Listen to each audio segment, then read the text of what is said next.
East Coast, 632 over on the West Coast.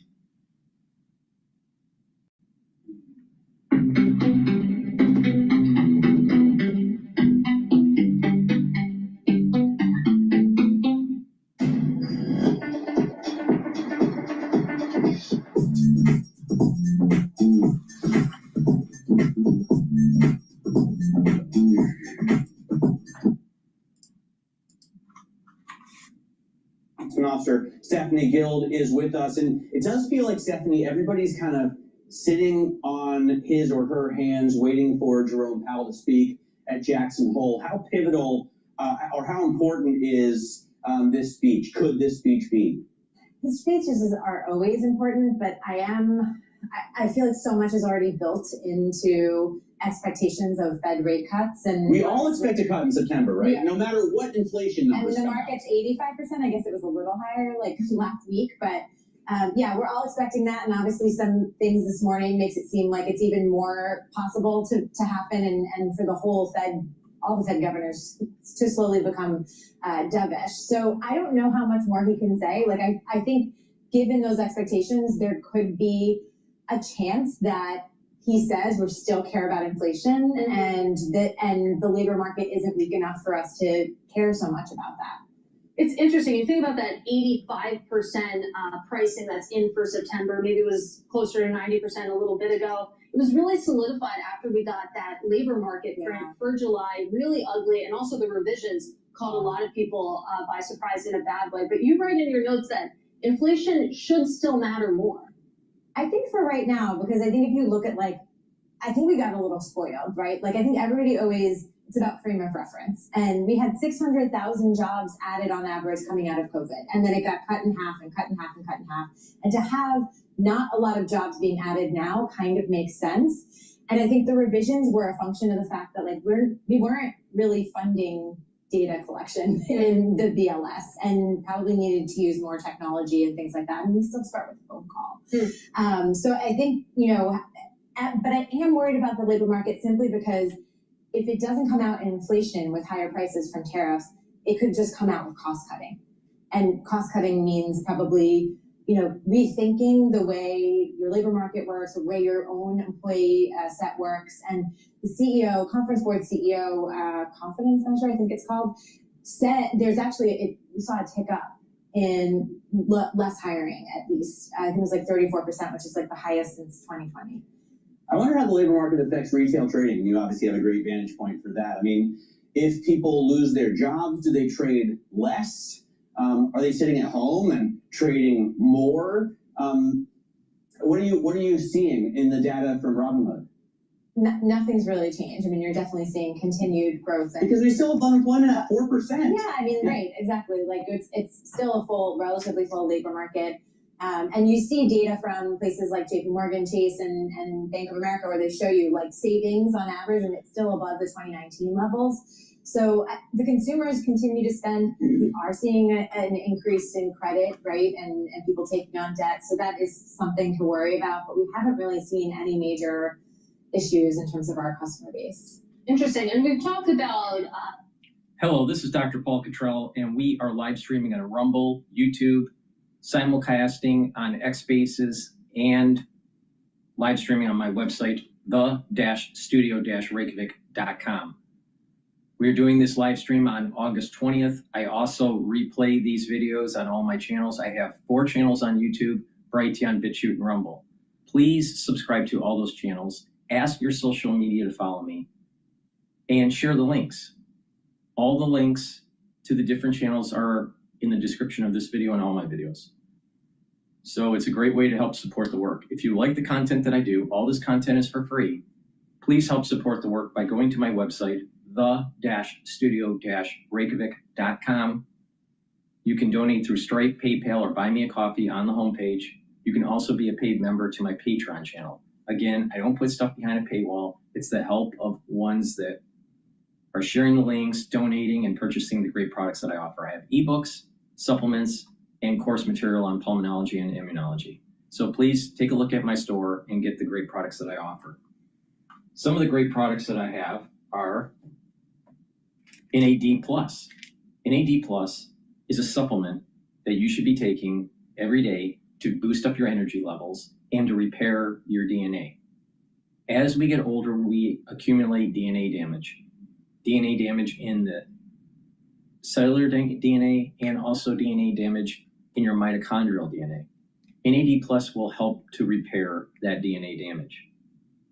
In addition, NAD Plus helps to protect neurons. So it's a great neural protector. So pay attention to the neurostacks that I have to help with your brain function. Ubiquinol is the most bioavailable form of CoQ10 that you can purchase. Ubiquinol will soak up free radicals, bring down stress in the cell, help the health of the mitochondria. You'll have more ATP. And ubiquinol will protect neurons. So a good stack for neuroprotection is the ubiquinol with the NAD+. You can also stack this with C60, clarity factor, resveratrol. There's many ways to do this. So please go to my store, the-studio-reykjavik.com, and get the ubiquinol and the NAD+. Stack them together. That will help with your neurons. It's really important to start protecting your neurons.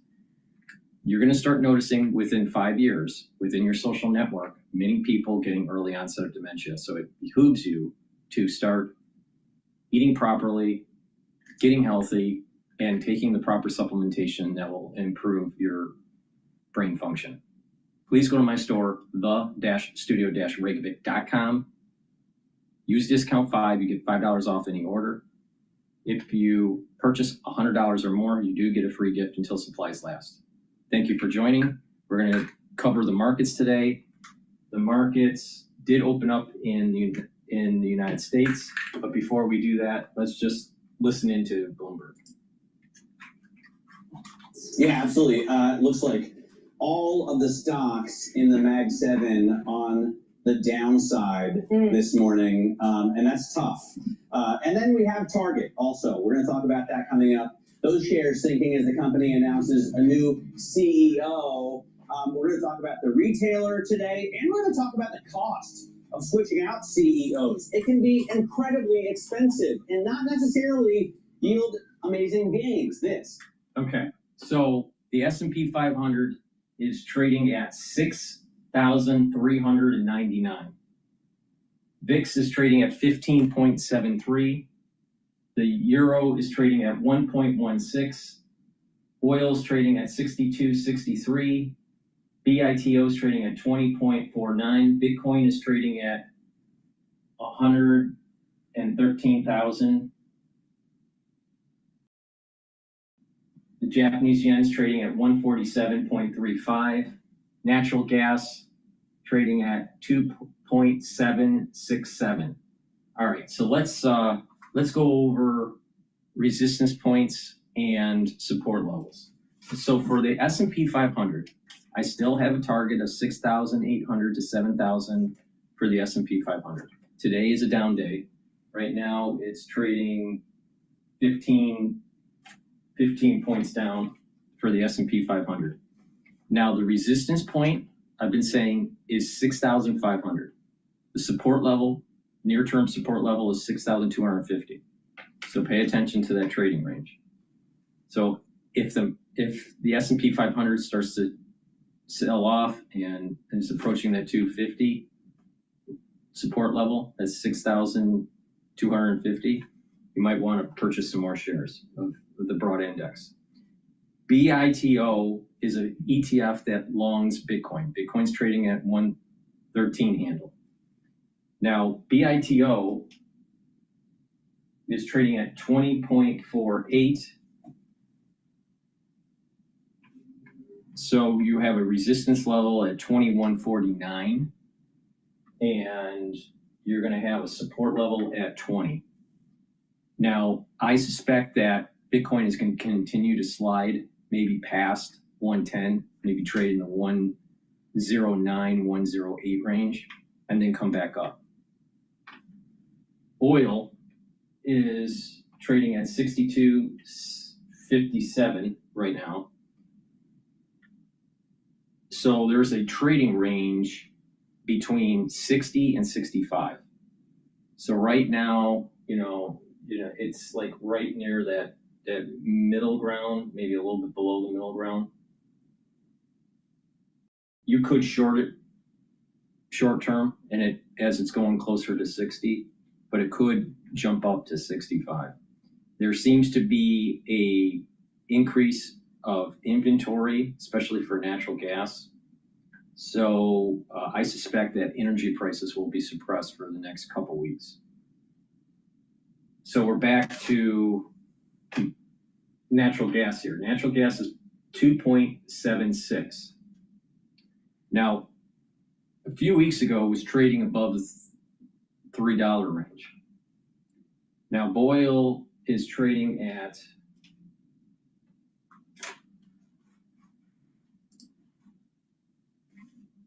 $27.85.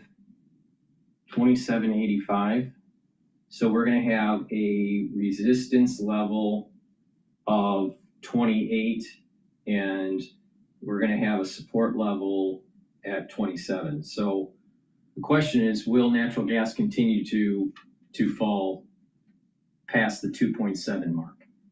Some of the energy experts think that it's near a bottom for natural gas and that it'll start to recover in Q4, the fourth quarter of this year. So watch out for that. So that would mean that the trading range, we have a resistance level for natural gas near term at 2.814 and a support level at 2.5. It's trading at 2.7 right now. If it gets past that 2.8 range, you're going to see a increase in price for Boyle. TYD is a ETF for the belly of the curve for treasuries, for the 7 to 10 year treasury. The 10-year treasury yield right now is at 4.308. TYD is trading at 25.14. It's tied to the price. So if the price of the belly of the curve goes up, the yields are going down. So if Federal Reserve lowers rates, most likely there's going to be a drop in yields for the treasuries. So you should see TYD go up in price. So right now, TYD is trading at 25.14. So there's a support level at 25.02 and a resistance level at 25.87. So those are my trading ranges, resistance levels, support levels for those different assets. So pay attention. There's definitely some downward pressure on equities today. VIX is still relatively good. It's at the 16 range. It's at 15.99, so it's at the 16 range. Anything below 20 is good. Anything above 20, then it's starting to add a little bit of stress in the market. Plus, the Japanese yen is trading at 147. If it starts to go to 145 or 140, then there's more stress in the international market. So I think this is just normal August type trading. So let's listen into Bloomberg. And on the first quarter call, that they are losing share in more than half of the categories, the 35 categories that they track. That's a similar comment they made in the first quarter. They said it again today. And I think it just highlights some of the challenges that they're facing. What's the biggest problem at Target? Is it just not as prevalent, as ubiquitous as Walmart? Do they have a rep for maybe a slightly higher price point? Have they not kept up the look of their stores? What would you put it down to if there was one thing? Well, it's hard to pinpoint one thing, but I think it's certainly they are losing market share to Walmart. Walmart is winning, and that's been a theme of ours for several years now, and we can't dismiss that, because when you have a retailer as large as Walmart increasing their sales as much as they are, those dollars have to come from somewhere. So I would say if I had to pinpoint, it would be that Walmart is winning, that they're a force in retail, and Target has been on the losing end of that. We should also talk a little bit about TJX reporting this morning, and you can see that these results are being welcomed in a big way in the stock market. Shares currently up about 5%. When it comes to this specific quarter, if you weren't following this company closely, you could say, okay, maybe they're benefiting from a trade down right now in this current environment. But Paul, this is a story that has been working for a long time, at least when you take a look at how the shares have performed. For sure, I think, when we look at the off-price sector in general, TJX, Ross Stores, Burlington, that sector has been taking share within retail for several decades. And I think the current environment is very ideal for them. They have mind share for value. Customer clearly is voting by showing up at their stores. Traffic has been very strong at the off-price group, especially TJX, for some time. We think they're a winner in the retail landscape. And this tariff environment is very disruptive to the world of retail. It's difficult for retailers to plan their business. You're going to see a lot of cancellations. You're going to see a lot of retailers make mistakes. And the off-price sector is very good at taking advantage of those mistakes and continuing to drive traffic. And again, mind share for value is what they represent. And we think that's really working in the current environment. I want to ask about Abercrombie and Fitch. I thought they were in the middle of a turnaround. Urban Outfitters, The Gap, these are all stocks that you downgraded today. Do they have a common problem? Yeah, I guess I would say the common theme is, specialty retailers generally on the apparel side, I think will have a difficult time passing through price to the consumer. Abercrombie has certainly, I think, executed one of the greatest turnarounds in retail history. This year's been a little bit tougher for them. But I think if you look at the common threads, everyone's going to be facing slightly higher tariffs than when a lot of these companies last gave guidance. We don't think there's a lot of pricing power within apparel, and we think it's going to be a difficult setup, not just for the back half, but even as we think about 2026, some of these tariff impacts are going to carry over into the first half of 26, just based on lead times and the timing of when tariffs are going into effect.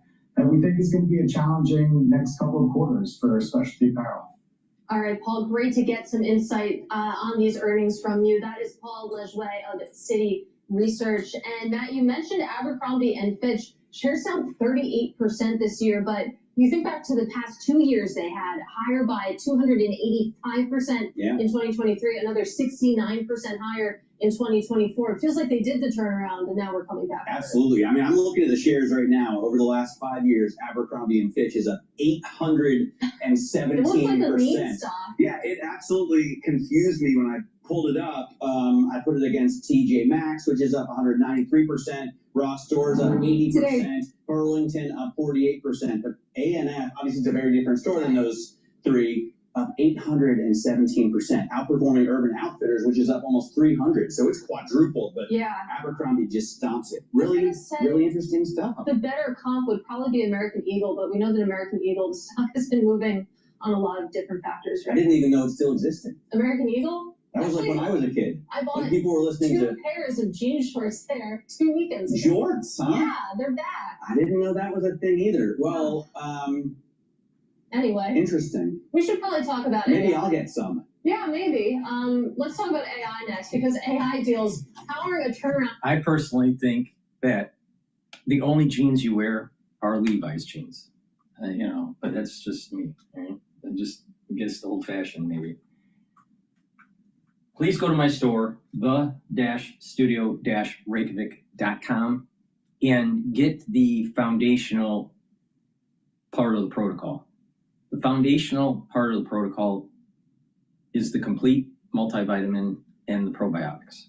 So complete multivitamin is easy to digest, and it has the multivitamins that you need for proper enzymatic activity. A lot of people don't know that multivitamins and minerals are cofactors for enzymes. So if you have the right cofactors, you have better cellular processing. That means your tissues perform better and your organ systems perform better. This multivitamin, again, is easy to digest, and it's everything that you need to build a very comprehensive health protocol. So go to my store and get the complete multivitamin. Now, it also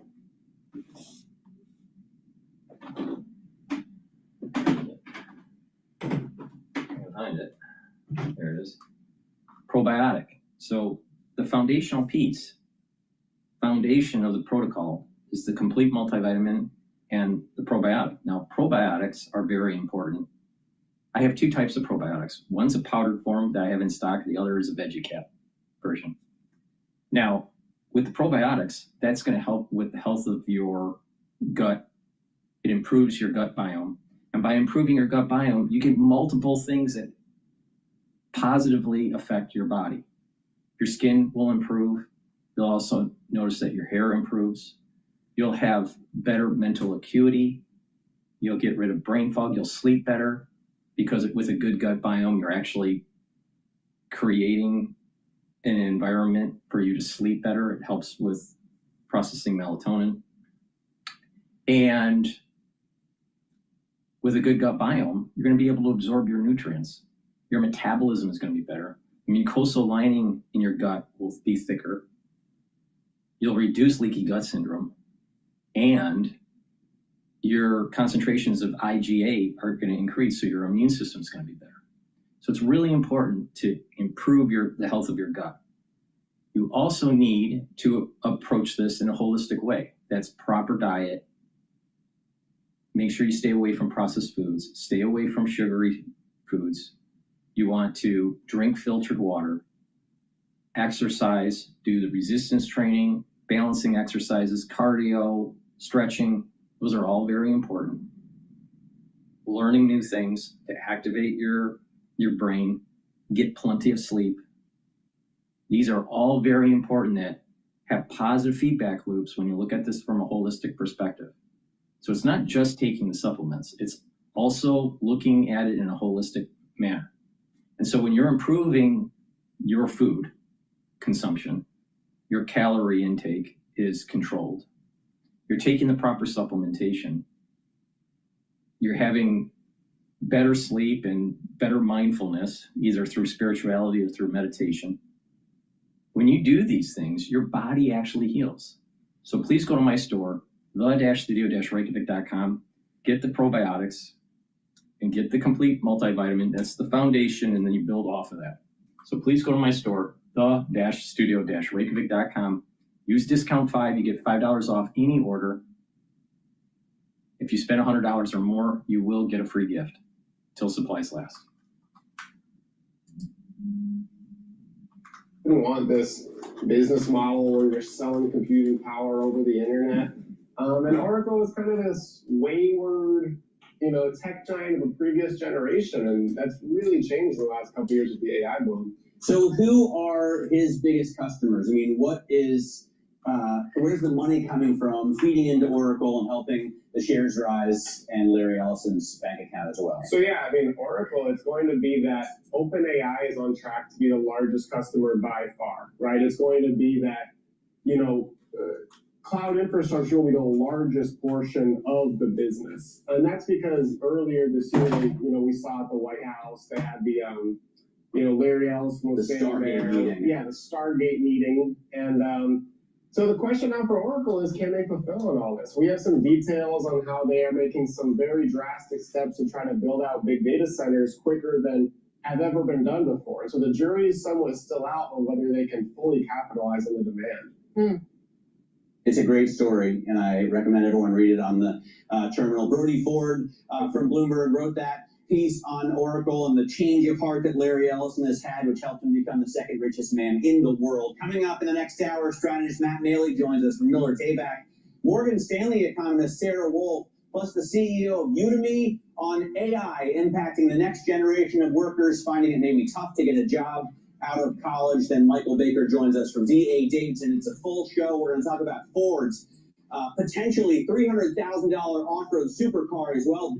All right, let's listen in on CNBC here.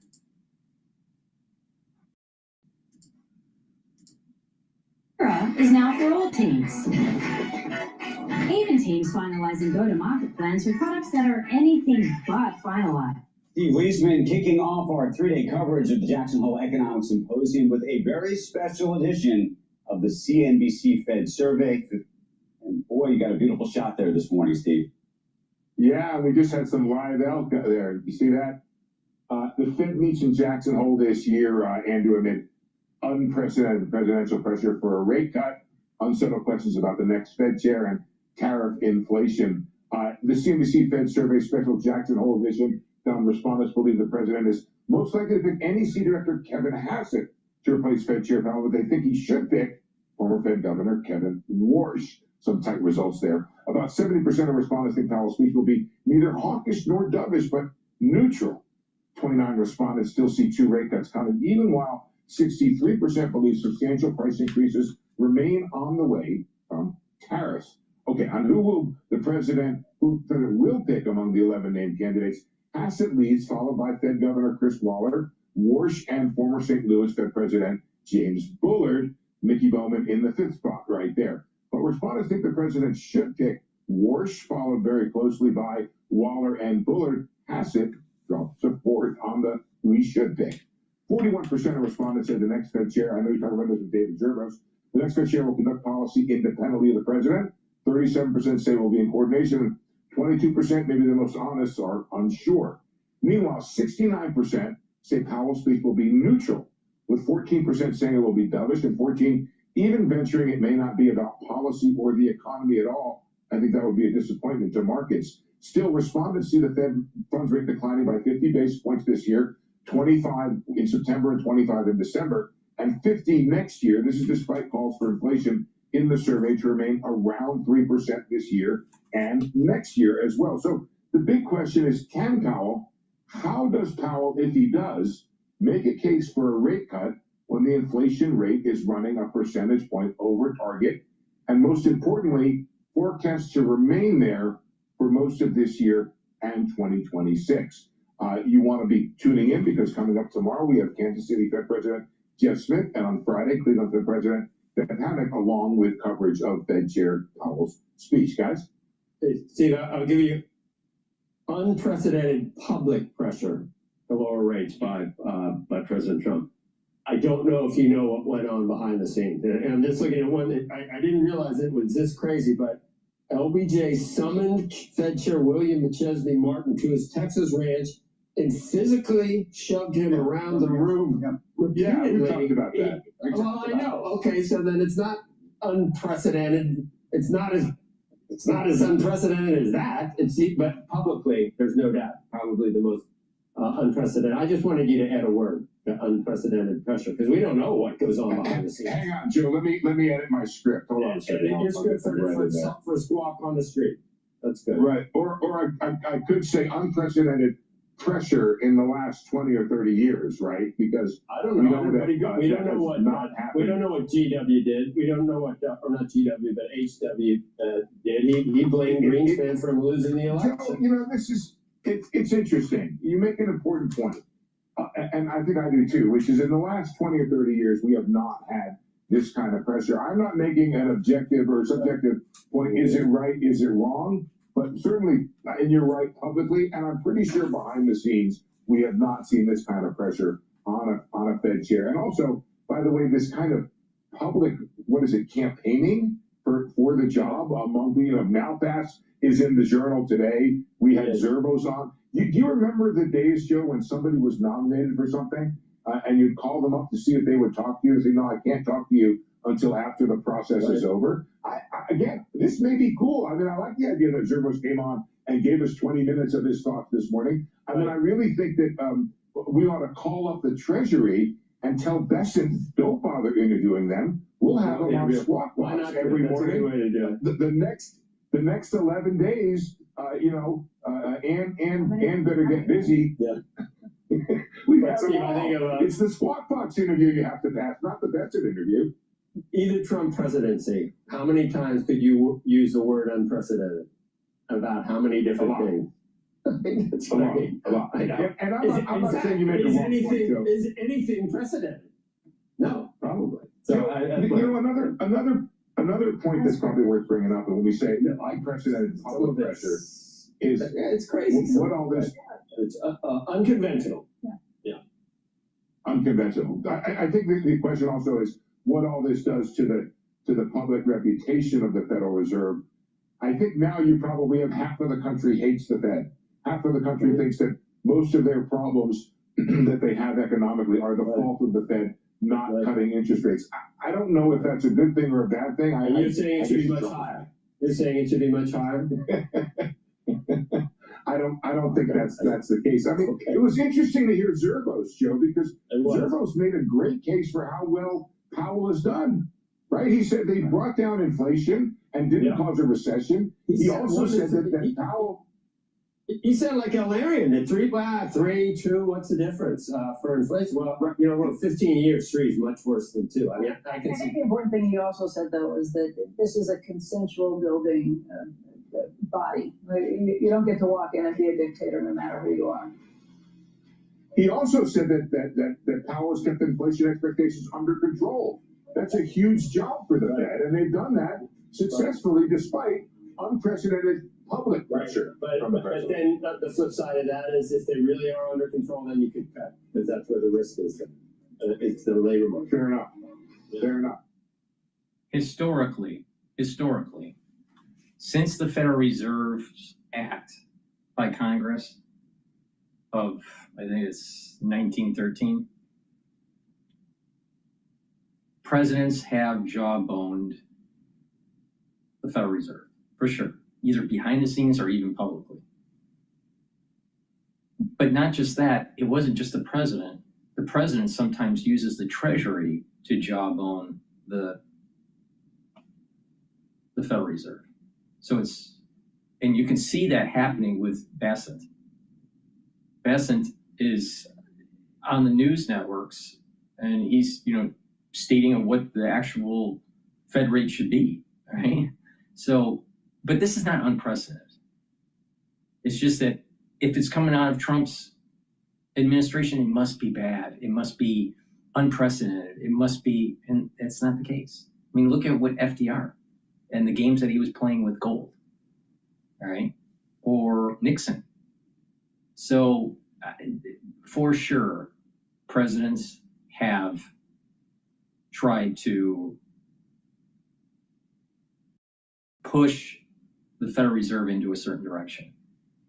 Now, officially, they can make a decision and they don't, and it's supposed to be autonomous and not the whims of the Treasury Department, Congress, or the president.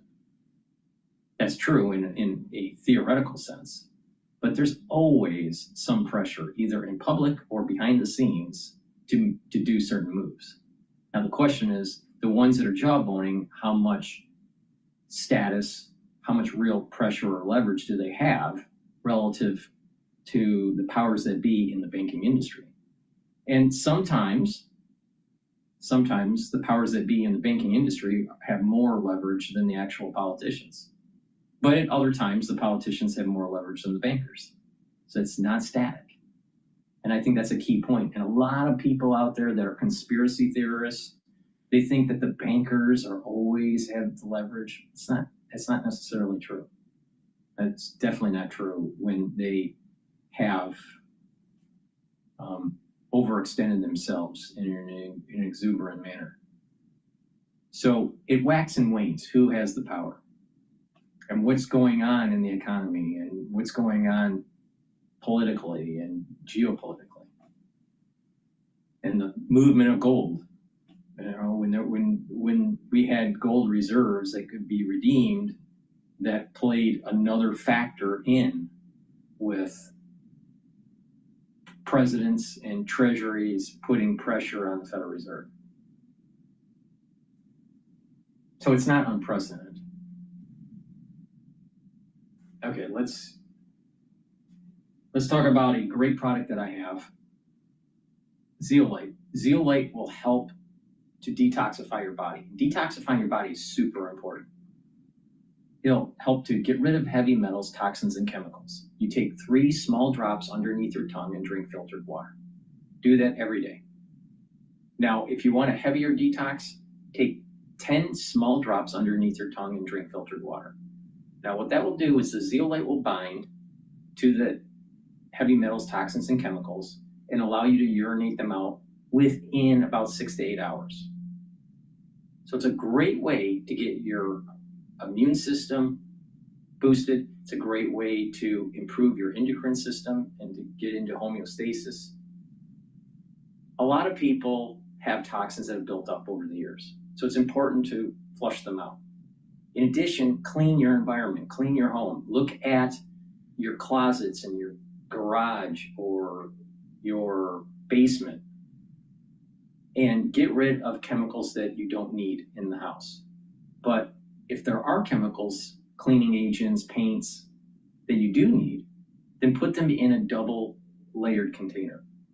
You know, get something from like Container Store where you put your paints in a smaller container and then put that container in another container. And that way you're preventing the degassing of these chemicals. You don't realize that just because you don't smell it doesn't mean you're not inhaling smaller concentrations of it every day, and then it accumulates in your body. So it's really important to clean your environment. Drink filtered water and stay away from processed foods, and take zeolite every day. So please go to my store, the-studio-reykjavik.com. It's a very high quality product. Take it every day to detoxify your body. Use discount 5 and you get $5 off any order. It's all caps discount, the number 5. Another great product that I have that's important for your cardiovascular health is omega-3. Omega-3 will bring down systemic inflammation. That's important at the vascular level because you're reducing plaque, because plaque builds up based on a certain cascade. First, you need inflammation at the vascular level. It does damage to the intima. Then you have to have LDL floating around and free radicals. Those free radicals oxidize the LDL, and then that oxidized LDL gets into the media, the middle part of your blood vessel. And then macrophages come in to try to eat up that LDL, oxidized LDL. And when they do consume the oxidized LDL, those macrophages turn into foam cells and then harden as a plaque. Well, if you reduce inflammation, you're stopping the first part of the cascade. If you're bringing down LDL, you're reducing the chances of oxidized LDL, so you're reducing the chances of plaque formation. So this is how omega-3 works. So it's really important to take omega-3, bring down that systemic inflammation, and omega-3 helps to bring down LDL levels and increase your HDL levels.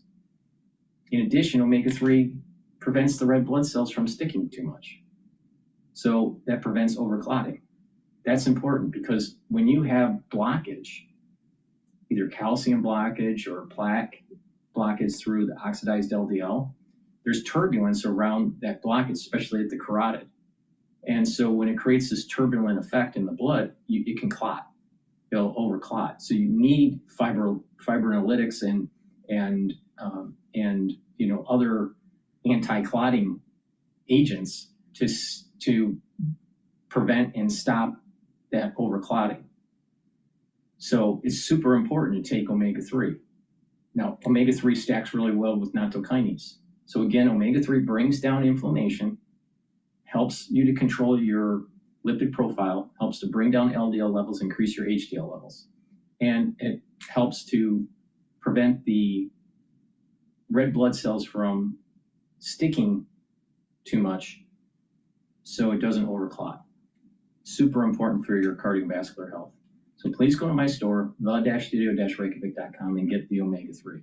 So a great stack for your health is to take the zeolite to detoxify your body on a regular basis, and to take the omega-3 to help with your cardiovascular health. So please go to my store, the-studio-reykjavik.com. Use discount 5. You get $5 off any order. If you spend $100 or more, you get a free gift until supplies last.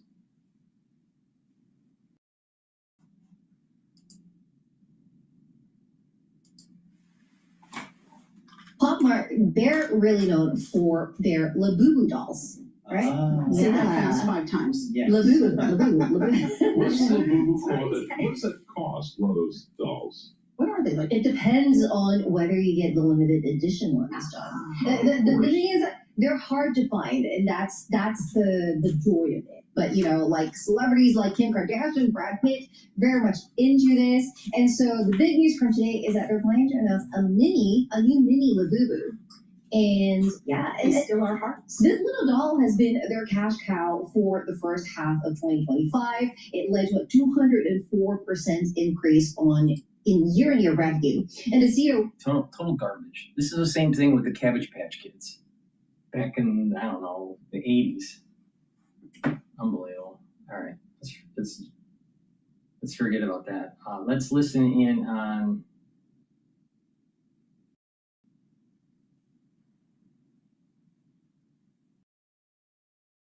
Let's listen in about Target here from CNBC. Surflake's patented wave-generating technology creates perfect ocean-like waves in a safe, controlled water park environment, backed by world champions. Our top corporate story today, Target, the retailer rolling out CEO succession plans along with its quarterly results. Right now, that stock is down by about 10%.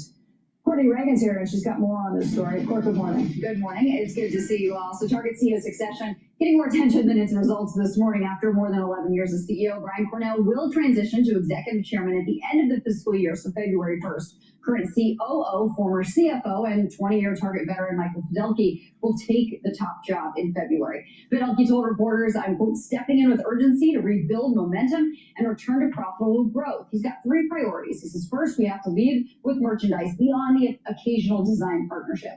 Two, we have to create a consistent experience for shoppers. And then third, use technology better to improve speed and efficiency. He focused a lot of his discussion with reporters around urgency and moving faster. Now, Fidelki has work to do, to be sure, to get back to growth. Target has had a rough several years post-pandemic highs. Comparable sales have been inconsistent in-store and online. Operating margin is a little over 5%. That's well below the 8.4% peak in 2022. Shares down 22% this year.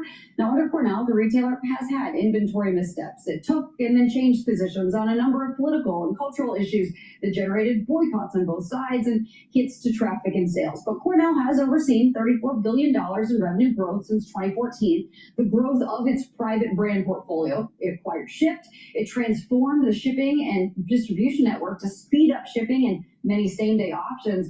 Cornell leaned into stores. He really invested in these tired locations. He built out a network of small formats. And this was when competitors were closing doors. It met with a lot of skepticism at the time. It turned out actually to be somewhat helpful. Now, shares have grown 81% under Cornell's tenure, but that's compared to 96% growth in the XRT retail ETF in the same time. 150% gain for shares of Best Buy, 309% for Walmart, almost 400% growth in shares of TJX, which likely has also taken some share too. Kohl's, Macy's, Gap, they've all fallen. Macy's down 78%, Kohl's 76%, and 51% down shift in shares of the Gap in that time. Now, Target also did put up a slight beat on earnings and revenues, comparable sales too. Think about that for a second. So many different major retailers' stocks are down. So there's a little bit of a series of data points that are suggesting that the economy is starting to have some problems. All right. Now, I think the big bellwether will be what happens with holiday sales for the end of the year.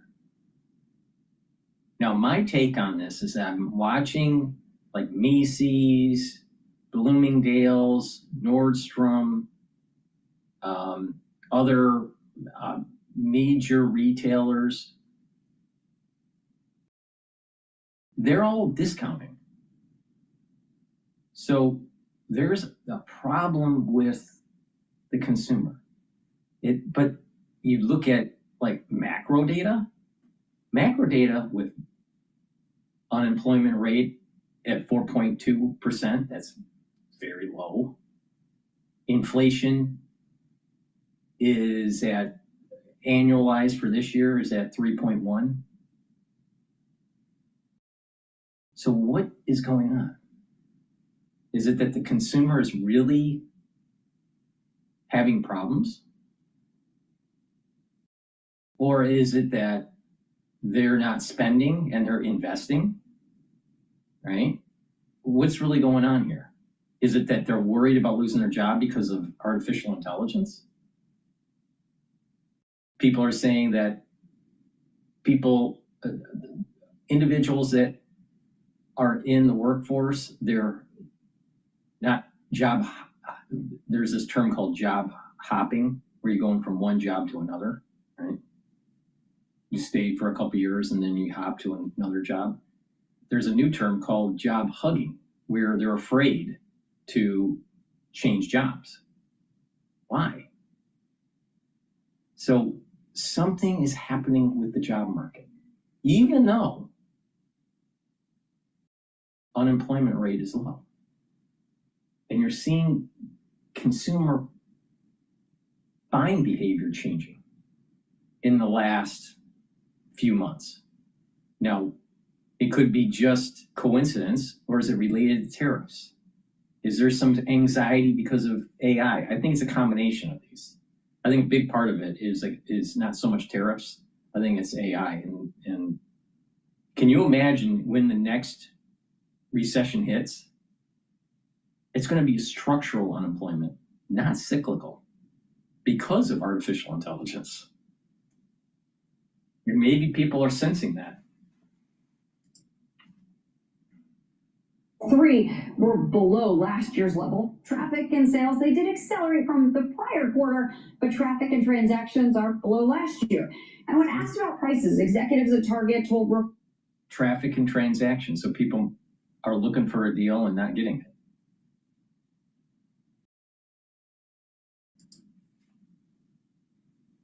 that only raising prices, if they have to do that, that's the last resort. Inventory up about 2%, and Target is maintaining its full year guidance for low single-digit declines in sales and reaffirming this very wide earnings forecast of $7 to $9 adjusted. Digital sales did grow 4.3% in the quarter. Those also have been up and down over the last several quarters. We spoke with an analyst, Stacey Widlitz, earlier this morning. Spoke with Manny Chirico, who used to run a company, a retail company, PVH.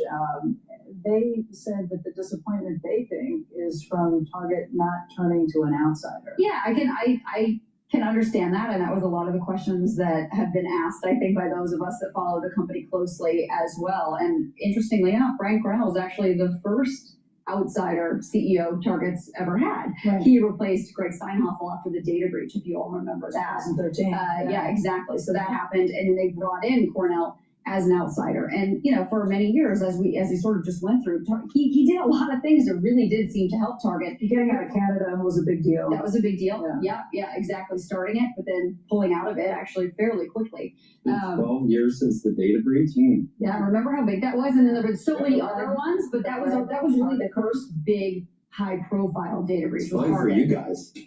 12 years goes like it goes fast. It does. It goes fast. So I had to fly out to Minneapolis when that happened. I remember it was like right around the holidays. It was a big deal. And then obviously so many others have happened since then, but that was a really, really big deal at the time. And then they brought in Cornell, who was an outsider. And then on the flip side, you have Fidelki, who has been there his whole career, started as an intern, Big Ten guy, went to Iowa for undergrad, and then Western for grad, held a lot of positions, HR, CFO, COO. And Target's had this role, John Mulligan, before Fidelki, who was CFO, but also COO, and then he was interim CEO. So Target sort of has a recent history too of moving folks around, having them try out all sorts of business silos. So look, I think it remains to be seen if this is going to work or not. I understand the disappointment because of recent years. 2022 is really sort of the peak when you're talking about share price, operating margin. I think the all-time high was something like $266, and now we're at $105. Before today's action. It was interesting to see some of those other stocks. We compared it to Walmart and the S&P 500. It's well below over that period of time. You forget how some of these retailers have really stumbled down 80% over some of these. Ken Langone is a mentor of Brian Cornell's, and he's spent some time with him too. But if you put money in this when he started and you left it there that whole time, you have not performed as well as you would have if you put it in. You would think it's good news, bad news. It's like, oh, we're getting someone who knows Target inside out. He's been at every part of the operation. Yeah, we're getting someone who's been there with Target inside out for, Right. you know, he both Right. knows the company, but that means Right. he And knows. he was asked, you know, they were asked But about he's this. partly responsible for what happened with the company. And he was asked about this, and he says he comes at it with fresh eyes, and he talked a lot about speed and urgency. I hear what you're saying. I'm just telling you what the response was looking at the market. when we were asked when we were asking that exact question. Yeah, look at the market. You know, the same thing with John Stanky at Yeah. AT&T. Yeah. He's done a very good job. Yeah, no kidding. Around. Yeah. That's true. Yeah, he was, so no one. Please go to my store, the-studio-reykjavik.com, and get the heirloom barley. Heirloom barley will help to detoxify your body, bring down inflammation, and soak up free radicals through superoxide dismutase. Now that's really important because by bringing down inflammation, you're helping with your immune system. By bringing down inflammation, you're helping with recovering from a workout, helping with your joint health, helping with your brain health. By bringing down inflammation at the cerebral level, you are maintaining the myelin sheath of your neurons. Super important. By bringing down inflammation at the vascular level, you're helping your cardiovascular health.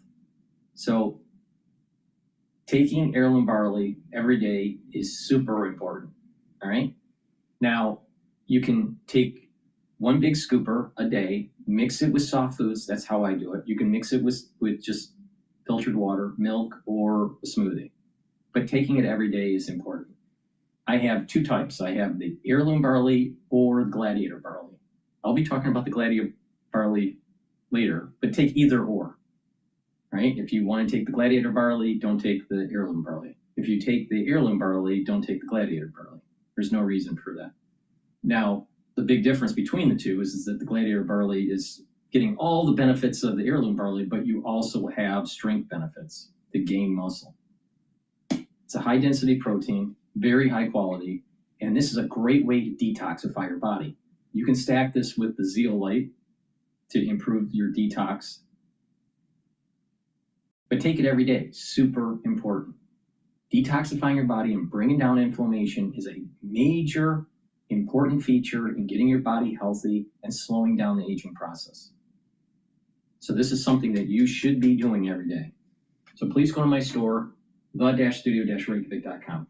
I also have great structural nanosilver soaps. You can get them in lavender, in peppermint, and also in charcoal tea tree and lemongrass. So get a few bars for your household. Help support the work that I do. All these videos are for free. Pay attention to how to improve your health and wellness by getting the great products that I have on my store, the-studio-reykjavik.com. The link is in the description of this video and all my videos. If you use discount 5, you get $5 off any order. And if you spend $100 or more, you get a free gift until supplies last. So please go to my store, the-studio-reykjavik.com.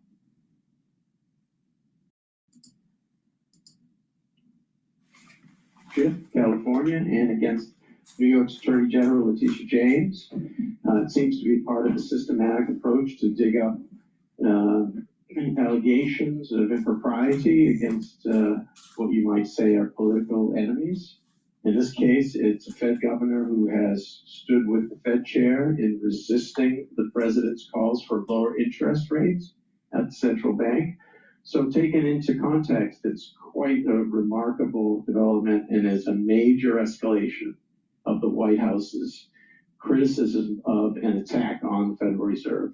And Chris, certainly a resignation by Cook would create another opening, right, on the Fed board for President Trump to continue to shape this Federal Reserve. You mentioned this is a tactic they've used before with other high-profile Democrats. Do you think it's going to work this time? Well, it all comes entirely down to whether they can back up the allegations with the evidence. We have yet to hear from Governor Cook on this or from the Federal Reserve. They have so far declined to comment. We really have to just wait that out, see which side can either stand up the allegations or knock them down. But you're right, if this does end up resulting in a departure from the Fed, Governor Cook, and I'm not saying that's likely at all, but if it were to result in that, it would create an opportunity for President Trump to nominate a new person, presumably someone who would align with his views on monetary policy, just as he's done in filling a vacancy that exists right now. Governor Adriana Kugler unexpectedly resigned early. Now, her term was due in January anyway, so it wasn't that big of a shock, but Trump has since nominated the chair of his Council of Economic Advisors, Stephen Myron, somebody who agrees with his view on interest rates, to fill that post. This would be yet another one. So it's an interesting tactic for creating new openings. I don't know if it's going to work, but that would seem logically to be part of the goal here. All right, Chris, thanks so much. We appreciate you jumping on here. Chris Condon, Federal Reserve team leader, Bloomberg News. Again, President Trump demands Fed's Cook quit as Pulte seeks mortgage probe. That's the headline. The reporting's on the Bloomberg terminal on Bloomberg.com, so check it out. We'll continue to report on that going forward. We'll get back to the markets here, where we do have a sell-off. The S&P is off 0.8%, the NASDAQ's off 1.5%. Let's talk markets, and we welcome Rebecca Walser, president of Walser Melf, joins us here in our Bloomberg Interactive Broker Studio. Rebecca, thanks for coming. I know you're based in Tampa, coming up to the big town. We appreciate that. Burn Steakhouse, they love me down there. Great. What are you telling? What's the message you have for your clients these days? They've seen the market sell off 20% over the year, and now it's come roaring back. What's the message you have for your clients? I think the message is, unlike the kind of the .com revolution that we had, that was, new technology, and you could just basically throw a dart at the thing and pick a winner. This is not that. This fourth industrial revolution is going to be different and rocky, and you probably can't do it passively, and you probably need professional management, because it is not the old scenario. Critics have said this market has run up too far, too fast. And as Paul mentioned during yesterday's show, it's really been concentrated in just a handful of heavy hitters. Yeah. Do you see that changing? Will there be new leadership? We definitely need to broaden out, beyond obviously Mag 7, beyond Palantir and those types of things. But this is a technology revolution, but it will touch everything. So every sector has got to figure out how it's going to impact It's very similar to what transpired during the .com days, the early days, 99, 2000, right? 98. Everyone was thinking that a .com business was going to be the big thing, right? And you couldn't get investors unless your name had a .com in it, right? Pets.com and all this stuff. And that led to actually Steve Jobs renaming some of the products to iMac, because it was everything was turning into an business, an So it was either a .com, an business, e-commerce. So the iMac played off of that, the renaming of that, renaming the Macintosh to the iMac. Right. So that's kind of a little bit of a historical antecedent. So you had these people thinking, oh, it's a new business. But the reality of the situation was that the internet wasn't really a new business. It was a new technology that businesses could leverage to improve efficiency, either sharing documents within an organization in an intranet or reaching to new customers through the internet, right? So these things started to become tools. Larry Ellison was famous for saying, for the ones that were paying attention to Larry Ellison at the time, during this time period, 98, 99, 2000, where you had a lot of companies coming out, and he was saying these companies are not companies, they're applications. And so what happened was bigger businesses either bought them or bigger businesses just made something similar. So you had these businesses that were really applications, an e-business. Something similar is happening with AI. You have Everything's AI now. Investors want to hear AI in your name or in your business model. But the reality of the situation, it's a tool. And eventually more businesses will incorporate AI, use it to improve their processes, either back office, front office, helping with the design, helping with manufacturing, but using it as a tool for efficiency. Now, what could happen is that it will displace workers and the company's more efficient and it doesn't need as many workers. I think in many industries, that's the case. I would not be surprised that a 10% unemployment rate could arise from this when we go into the next recession. But AI is not a business. It's a tool. And that's exactly the same lesson that was learned during the dot-com bubble days. So it's important to remember that antecedent. It's not different. It's not different. It's not different this time. It's going to be faster. Its implementation into the society probably will be faster. But it's not really different in the sense that it's a tool to make businesses more productive. You're going to have some creative destruction where old businesses fail and new businesses are created.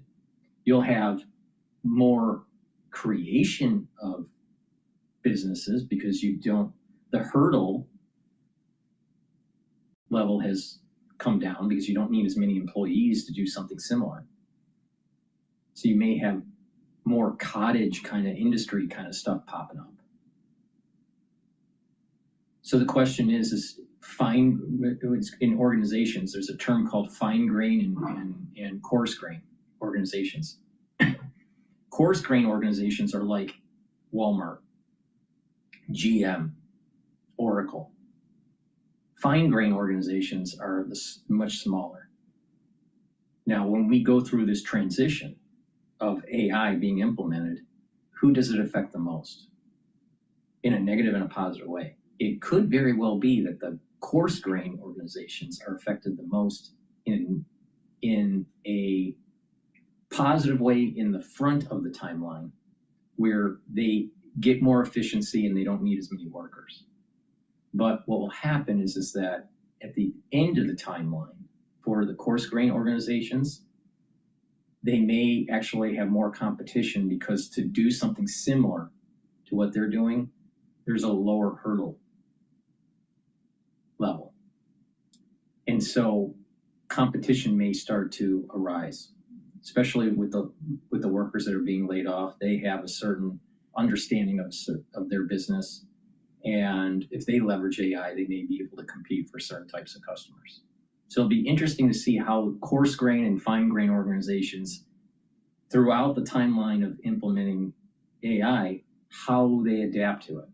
I suspect that coarse grain in the long term may actually be affected the most in a negative way, while fine grain organizations are going to be affected the most in a positive way at the end of the timeline of this.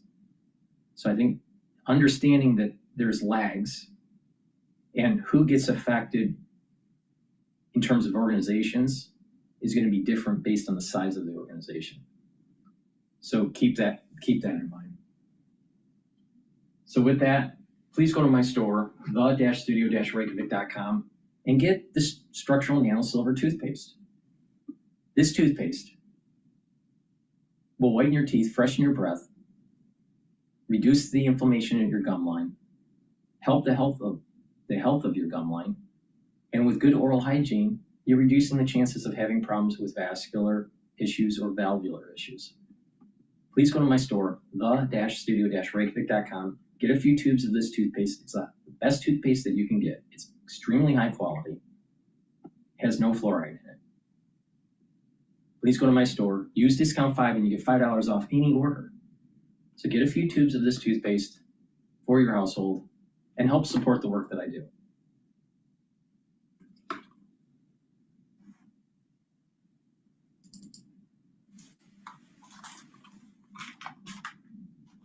When you get in your car, you just need to put your location in the trip planner. It recommends where you need to stop, for how long, park, plug in, and you Google expected to launch its newest Pixel product lineup just hours from now. For a look at where AI fits into the smartphone picture, let's get over to Steve Kovac. He's in Brooklyn at the site of today's Made by Google event. Steve. Hey there, David. Yeah, this is going to be the annual Pixel event for Google where they show off their new phone, their new earbuds, and their new smartwatches. But also AI is going to be the real story here. The hardware is kind of, we already know what to expect there. Google has already shown it.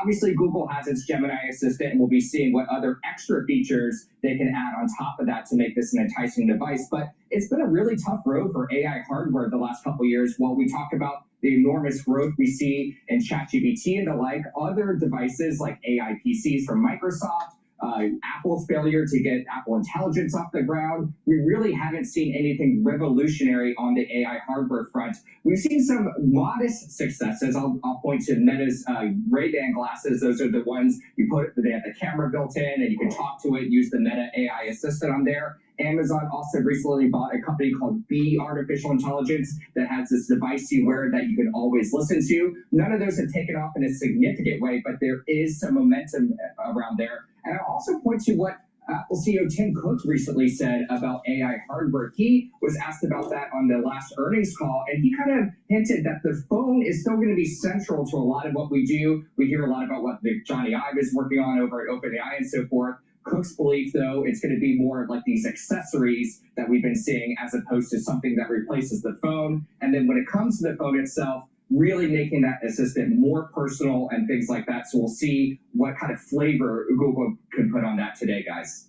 I look forward to hearing more about Google, although you mentioned Apple, Steve, and one thing that did kind of get lost in the shuffle yesterday was some reporting that Apple's prepared to actually accelerate their plans to produce U.S.-bound phones in India.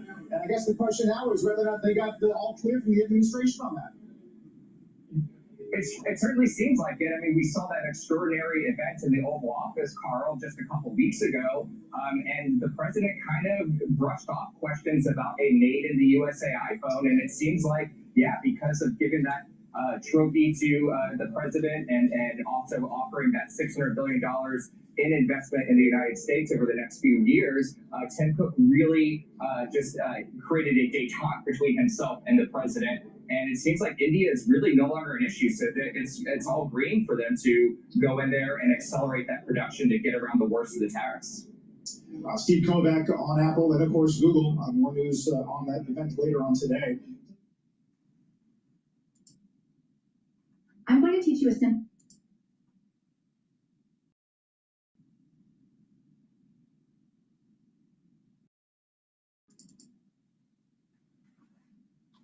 Welcome back. Family offices have sharply increased their bets on alternative investments. CNBC Wealth Editor Robert Frank is here.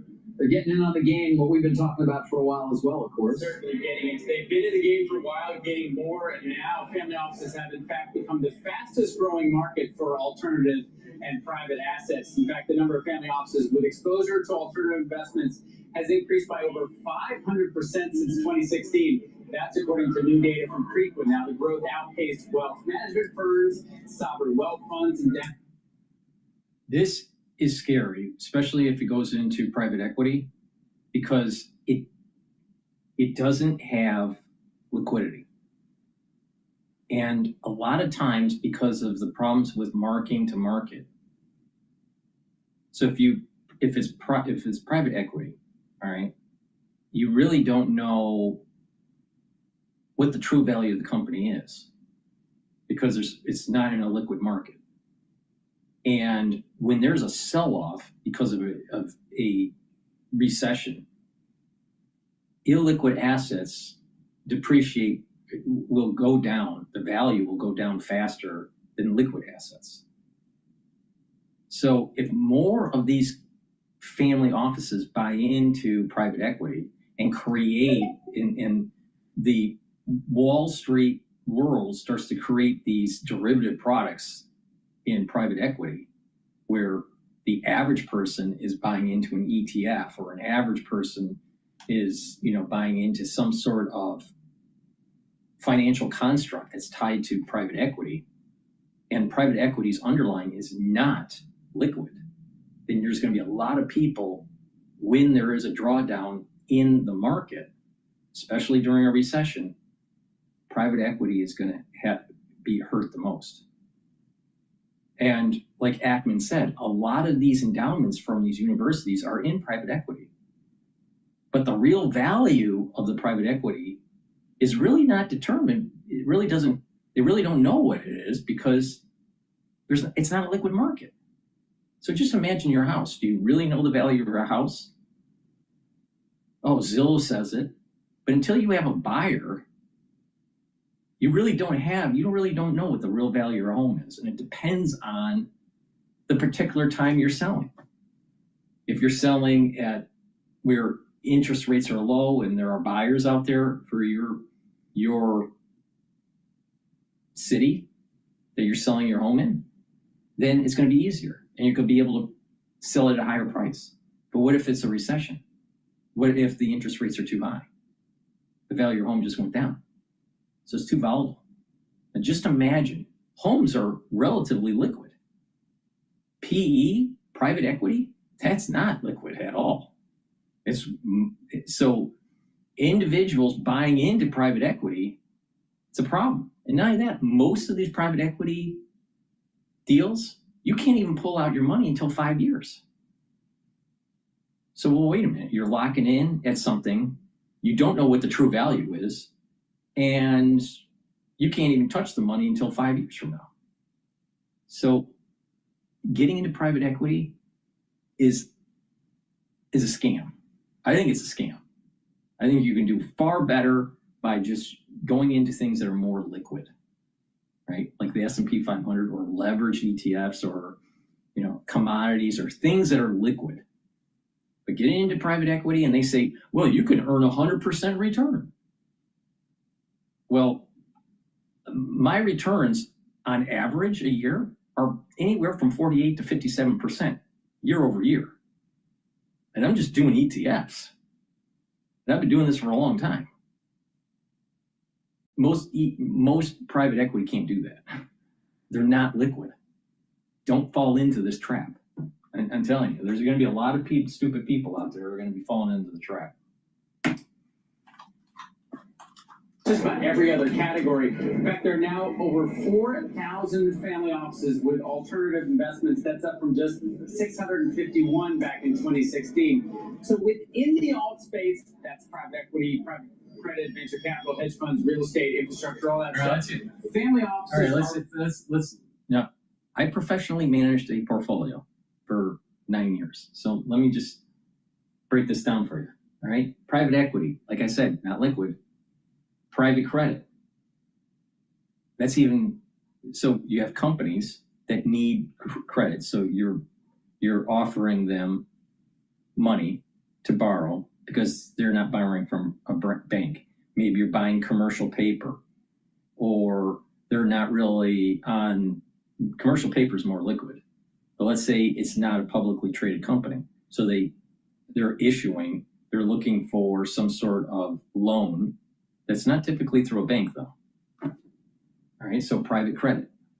Now there's that world it's almost like the private equity guys want to become like these private banks kind of thing.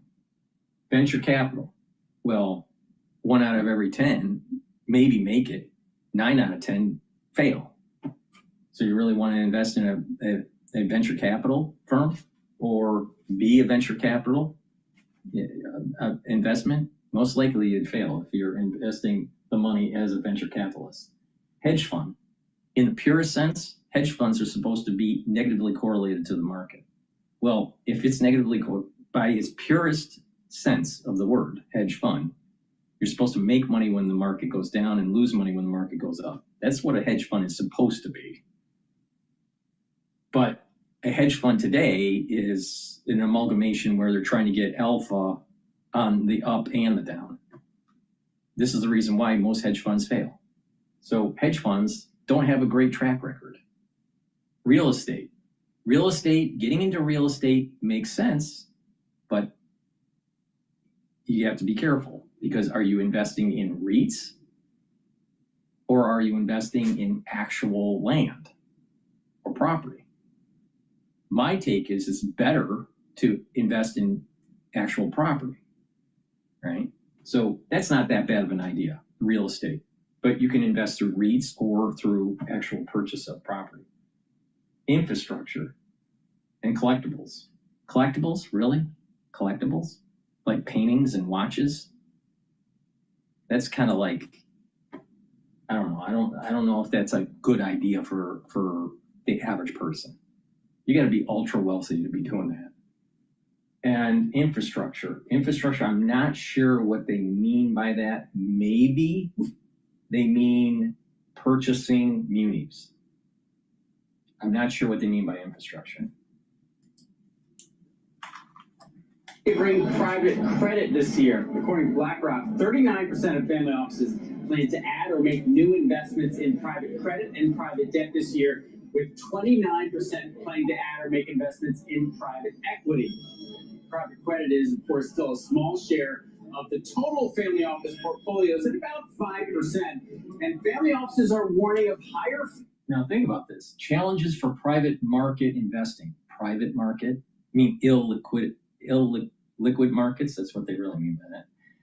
BlackRock survey of family offices. Challenges for this. High fees. So if you're one of these clowns on Wall Street and you want to sell shit to someone that's rich, the best thing to do is like create these PowerPoints saying how great this idea is, and then you charge a high fee for it.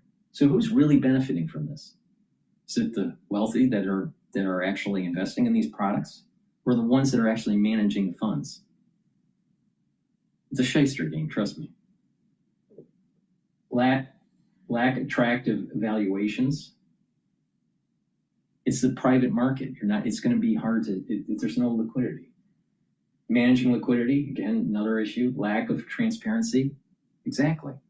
So why would you invest that much money in private equity?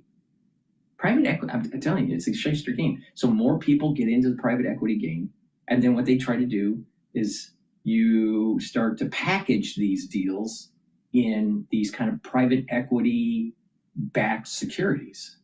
Doesn't that sound a lot like Lehman? Doesn't that sound a lot like mortgage-backed securities? Now, mortgage-backed securities, you have mortgages, people are paying their mortgage. So what you're doing is you're packaging it into some sort of mortgage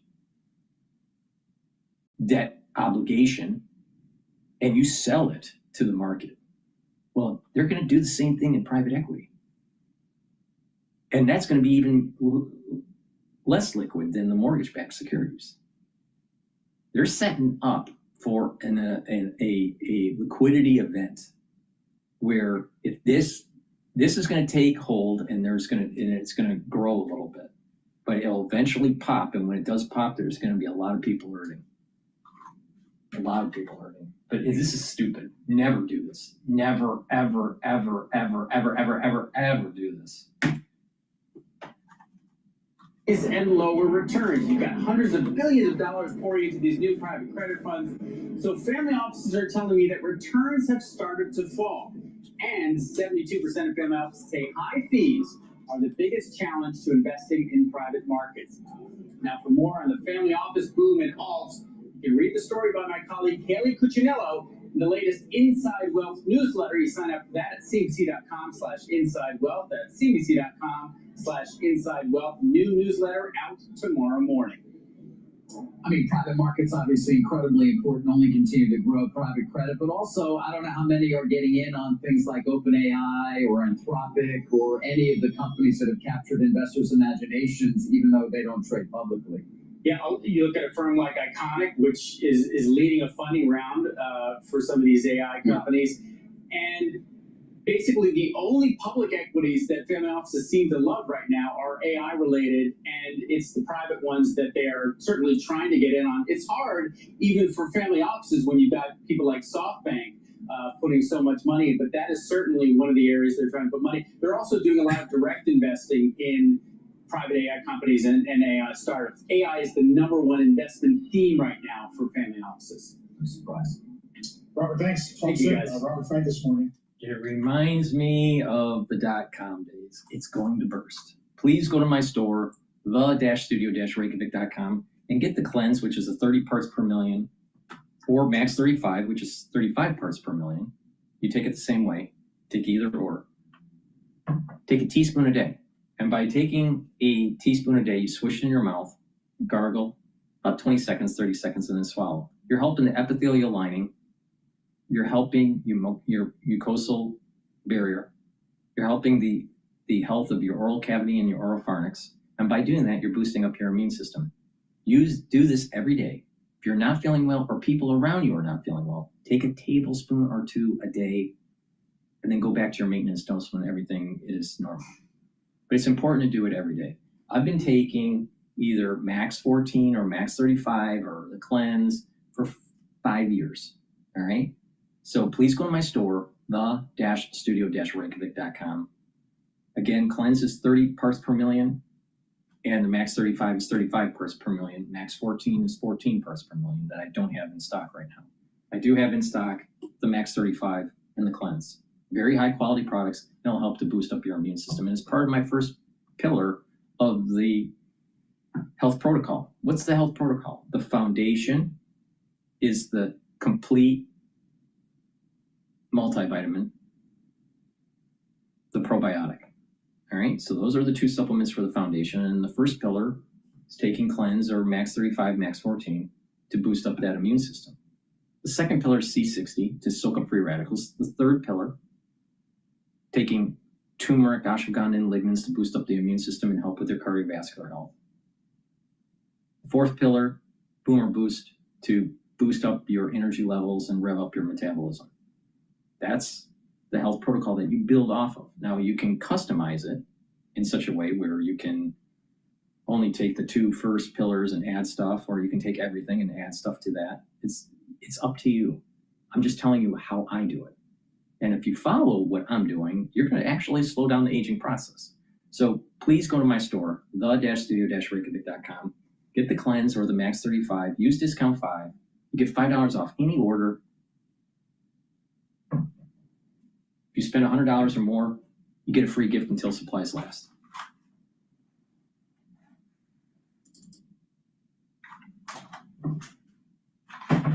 Your teams can adapt approved content with lock templates and commercially safe AI.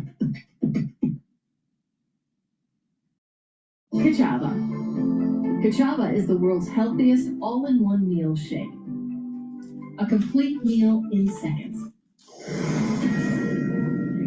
President Trump says that he will sort of allow Putin and Zelensky to meet one-on-one together first before, hopefully, he had said earlier today, joining them at a possible future sit-down in hopes of closing a deal in a trilateral discussion. He spoke with Fox and Friends earlier this morning.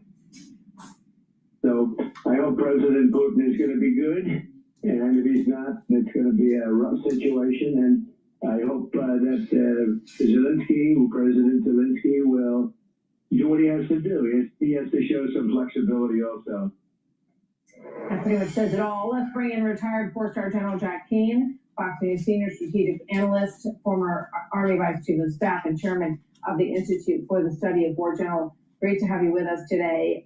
The president, when he says, I hope Putin is going to be good, if not, it is going to be rough.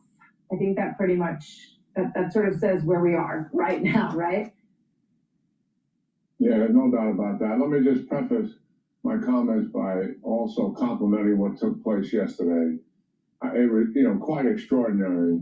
What we really see is the president has established genuine momentum, Martha, and not only the obvious unity that those leaders were displaying, but they're now exhibiting his resolve and his determination and his energy to find peace as soon as possible. That in itself, I've not seen before. And in terms of going forward, the security guarantees are a big deal. And I know for a fact that that is the task that has been given to the Pentagon, and so the chairman of Joint Chief is personally involved. The Supreme Allied Commander of Europe, who's a U.S. general, is involved in that process. They are meeting with all the chiefs of defense of the countries that are willing to participate and find out what it is they're willing to put into this. And Zelensky's team, defense team, is also participating, and that will also drive what the United States will contribute based on what others are putting into the security guarantees. And the reason these are so critical, because obviously we have a peace agreement, the security guarantees go in place, and they prevent Putin from attacking. And what he has done time and time again in violating ceasefires or violating peace agreements. That has been his method, and we have to take that away from him and provide deterrence. But here's the other thing that's so important, to get all of this done before the next meeting, because if we have real security guarantees that have teeth in them, and Zelensky sees it and accepts the reality of that, oh, we really do have deterrence here. And as a result of that, that gives him plenty of running room to put together some options in terms of a counteroffer that Putin has on the table. You know what his offer is, you've been talking about it. He has to give up the rest of the Donetsk region, even though he doesn't own that territory, and freeze everything else. Well, Zelensky can come up with some other options that may be attractive to Putin and maybe not as detrimental to himself. He's got plenty of options, but with security guarantees, he can move in that direction with more confidence and accept a greater degree of risk. So this is a critical stage we're at here. Absolutely. I want to squeeze in one quick question from you, if I may, General. Do you think it's a good idea for Putin and Zelensky to meet without anyone else there, just one-on-one? And do you think that will happen? Do you see Putin saying yes to that in Switzerland or in Budapest? I don't see any problem with it at all, because at some point that has to happen. And if we can get it done now, you know, it'll be a tough meeting. I mean, they're all going to go in there with their very strong positions, obviously, and find out, you know, where the give may be in that process. I think that's why some others would advocate that it would be good if President Trump was in there, because he could kind of, you know, get in the middle of some of that and put some things on the table that maybe both of them could agree to. But at some point, I think it's right to bring President Trump into it. If Putin and Zelensky, both of them want to meet one-on-one, let's get on with it. Because the sooner we start resolving their differences, the better. And just on the way out here, the NATO military leaders are all meeting in Brussels tomorrow. They'll be discussing the security guarantee package that you have just referred to, General. So we'll continue our coverage and all of our discussions with you. Thank you. It's great to have you with us during these really consequential times. Thank you very much, General. Yeah, as always, pleasure to be here, Mom. Thank you, sir. Hey, Sean Hannity here. Hey, click here to subscribe to Fox News.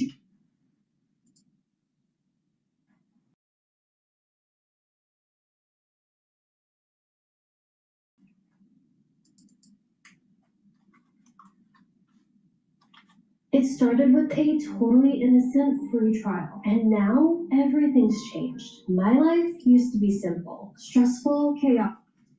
Welcome back. California Republicans are suing to block Governor Newsom's plan to redraw California's congressional House map. Assemblyman Tree Top, who represents California's 70th Assembly District, writes this on X. California's Constitution requires bills to be in print for 30 days. But that safeguard was ignored by bypassing the provision. Sacramento has effectively shut voters out of engaging in their own legislative process. Here now is Montana Congressman Ryan Zinke. Congressman, it's great to see you.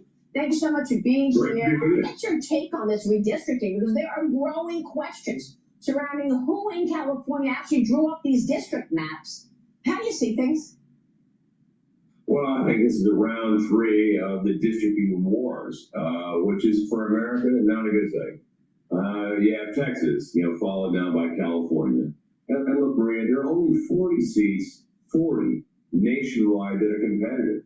And making these seats non-competitive when they're safe Democrat seats certainly not good for California. There's some great members out there. But it sends a signal to America that we can't solve our problems unless we gerrymander our districts. So for America, I don't think it's a good thing. But it's round 3 of what I see is a prolonged districting war. Well, I mean, it's been a long districting war by the Democrats. I mean, they had been redistricting and changing maps now much more aggressively than the Republicans ever have. I spoke with the former Speaker of the House, Kevin McCarthy, on Sunday. Here's what he said about Gavin Newsom's moves. Watch. Gavin is now trying to run for president. So what he's proposing to do is go against the Constitution of California, have the legislature vote to take these lines. They don't even draw these lines. They just introduced them this Friday when no one's paying attention. They let in Washington, D.C., the DCCC send them these lines. And you got to think about what this means to California. Now going against the Constitution, but instead of having 9 competitive seats, it will only have 2. So it's not a 5-seat change. This is a 9-seat change. They take in counties, they go split counties 116 times, cities 145 times. This independent commission took 35,000 different comments coming in. Even the legislators not even commenting. This is politicians picking the voters, not the voters selecting their elected officials. Well, I mean, Commissioner, this reminds me of the 2020 and 2024 election where the Democrats selected Kamala Harris, and back in 2016 they selected Hillary Clinton. None of these people were elected. What does this mean for the GOP? How many seats will the GOP lose in California, and what's the impact here? Well, no one knows California or Congress better than Kevin McCarthy, and I think he was spot on. Look, we had 7 seats. They're going to go down to maybe 2 of the Republicans. But this is exactly right. Gavin Newsom is running for president. There's no question about that. This is a press point. It does violate the California Constitution. It also violates America's conscience on how we elect, our representatives. Yeah. And this is the political. I think the Republicans certainly have a case against California that violate their own rules, and we'll see. But this is going to open up a broader war. You have Wisconsin, and the Supreme Court of Wisconsin said they won't. But after this, everything is now on the table, and we'll see what happens. But again, I think this blatant from California political move, and it will have further effects, and we'll probably look at the response by some of the Republican states as we go through this. Again, there's only 40 seats. As soon as you knock it down to now could be as competitive across the country, it's not a good thing. Well, we'll be watching that. Meanwhile, the president really having some serious wins here. The White House announcing Russia's Vladimir Putin has agreed to a bilateral meeting with Ukrainian President Zelensky after President Trump's historic efforts toward brokering peace in the region. Watch this. President Trump spoke with President. Hey, Doc, if you had to choose, would you give yourself a root canal or run payroll? Oh, run payroll. Huh? Paying my team with Gusto takes just a few clicks. They automatically file my taxes for me, too. Can I run payroll too? Choose payroll without the pain. That's working with Gusto.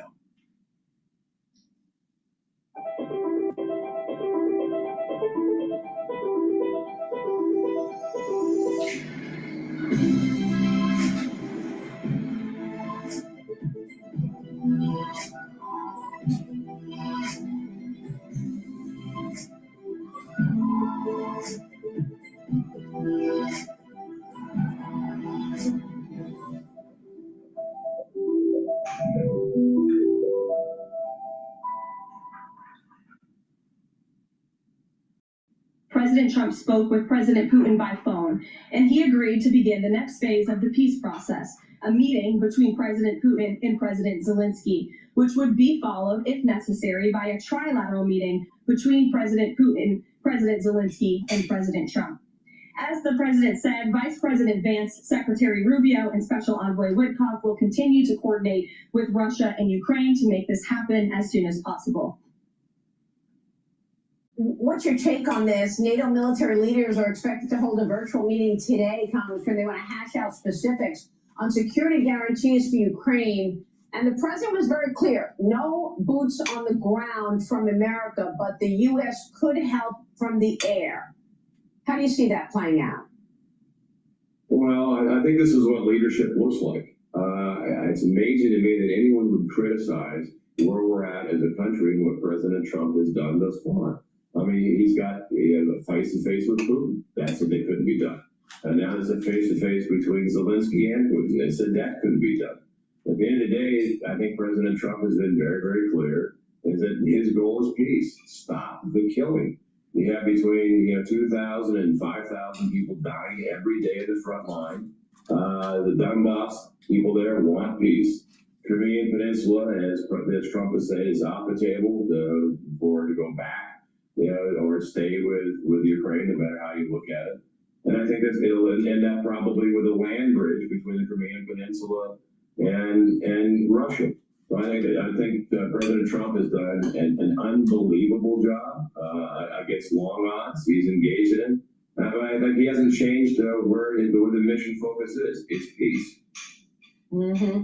Meanwhile, DNI Tulsi Gabbard has removed the security clearances of 37 current and former intelligence officials, saying they manipulated the intelligence. We know that they did. It includes Joe Biden's former Assistant Secretary of State for Intelligence and Research, Brett Holmgren, former Principal Deputy Director of National Intelligence, Stephanie O'Sullivan. She's accused of being involved in the Obama-era probe into Russian influence over the 2016 election, the whole Russia probe. Gabbard defending the decision, saying in part, being entrusted with a security clearance is a privilege, not a right. Your reaction? Well, I think this is a greater play. You look what happened during 45 and Trump's first term. You had national assets spying on the president. That's what Russian collusion was about. Then you had national assets again spying on the president, and that was the Ukraine crisis over obstruction of justice. And you had national assets spying on the president when he left office. That was Mar-a-Lago. So you had national assets, our intelligence community spying on our president before, during, and after his presidency. People have to be held accountable. I think this is a great first step. But look, when you have national assets politically going against a president in office and before and after, look, this is exactly what the swamp is. We say, hey, there's a deep swamp. This is exactly where it's at. Well, I mean, are we ever going to see accountability here, Congressman? This has been a decade of scandals against President Trump. Well, and I had the same thing all of us had when during 45, the secretaries, they went after me. There was all the lies, internal investigations that clearly were political, without basis or substance. They did that with the president, and I do believe we're going to get to the bottom of it. You have you have senior members of the administration listening to President Trump's private conversations and political conversations, through wiretapping, so to speak, listening to people's phone calls. So yeah, I think at the end of the day, we're going to have accountability, and we're going to go after what people did. You can't ignore blatant and unethical actions by the former administration. Yeah. All right, Congressman, we've been watching your work on this for sure, right? It is about time that our government actually starts holding people accountable for what was going on with the deep state and trying to demonize Trump and Trump's cabinet, Trump's followers, Trump's support group. You had the national security state literally trying to use their powers to put people in prison and to demonize them, to ban them, to prevent the president to elevate to the presidency. Every single person that was involved in that, in the deep state, trying to harm the presidency and even the candidate, should be held accountable, for sure, 100%. The problem is that our judicial system won't do it. It will go up to a certain point and then they'll drop the ball. Please go to my store, the-studio-reykjavik.com, and get the collagen. This collagen is dual purpose. It's going to help with your skin, your hair, and your nails, help with your musculature, your bone density, the health of your joints, and your cartilage. Super important to take. This cross-links with vitamin C, with magnesium. You drink 64 ounces of water throughout the day. It'll cross-link and help with the dermal layer. This also stacks well with the gel. The gel you'd use as a topical for your skincare, the collagen and the vitamin C with the filtered water will help with the dermal layer. C60 and resveratrol helps with the basal layer of your skin. So it's a great product. Take it every day. It's a powder. It's a 1 month supply. And again, it's dual purpose. Take it every day. Please go to my store, the-studio-reykjavik.com. And since we're talking about the gel is a dual purpose. You can get it in a quick dispenser or in the tube form. Have some at home, have some at work. You never know when you need it. If you're not feeling well or someone around you is not feeling well, put it on your hands, around your mouth, around your eyes, around your ears, lightly coat your nostrils. It'll stay active for 5.5 hours. You can use it as a daily skincare. You can use it as an aftershave. And it will help to heal a wound, an abrasion, or a minor burn. Why? Because it keeps the lesion clean. So please go to my store, the-studio-reykjavik.com, and get the very high quality gels that I offer. It's very important to have this available quickly at work or at home, because this fall season could be very problematic with what they call out there razor throat. Now, we all know what that is, so just pay attention, be prepared. But again, the gel is a great topical as a daily skincare, and it stacks well with the collagen, because the topical health for the skin, the collagen and the vitamin C for the dermal layer, and the basal layer for the skin, the C60 and the resveratrol. So please go to my store, the-studio-reykjavik.com. Use discount 5. You get $5 off any order. You spend $100 or more, you get a free gift until supplies last.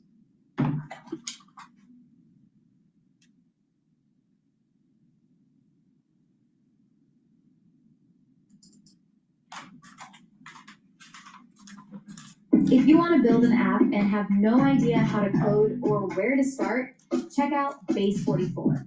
I built this daily habit tracker that helps users log small wins, track their... Joining me now is the man himself, White House Senior Counselor for Trade and Manufacturing, Peter Navarro. Peter, great to see you. Thank you so much for being here.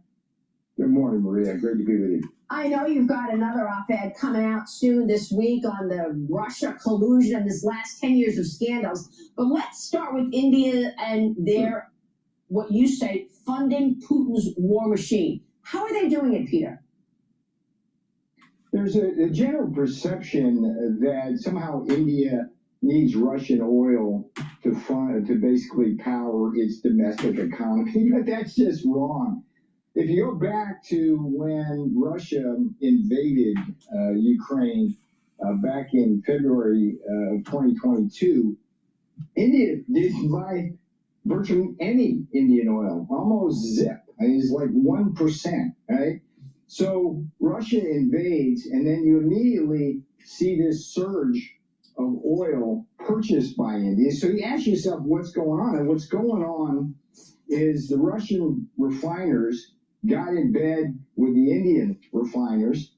Russia offers these refiners a steep discount on the crude, and they partner with the Indian refiners, and then they sell the refined products at premium prices to Africa, Asia, and Europe, and that funds the war machine. And so it's like over 1 million barrels a day of Russian oil are sent back to fund the war machine. Now think about that. So what that means is that we wind up having to pay more. Europe has to pay more for defense. The U.S. have to send Ukraine more, and it's because of the Indian profiteering. And the big subtext here, Maria, is the fact that India is the Maharaja of tariffs, got highest tariffs in the world, non-tariff barriers. So think about what India is doing to the United States, right?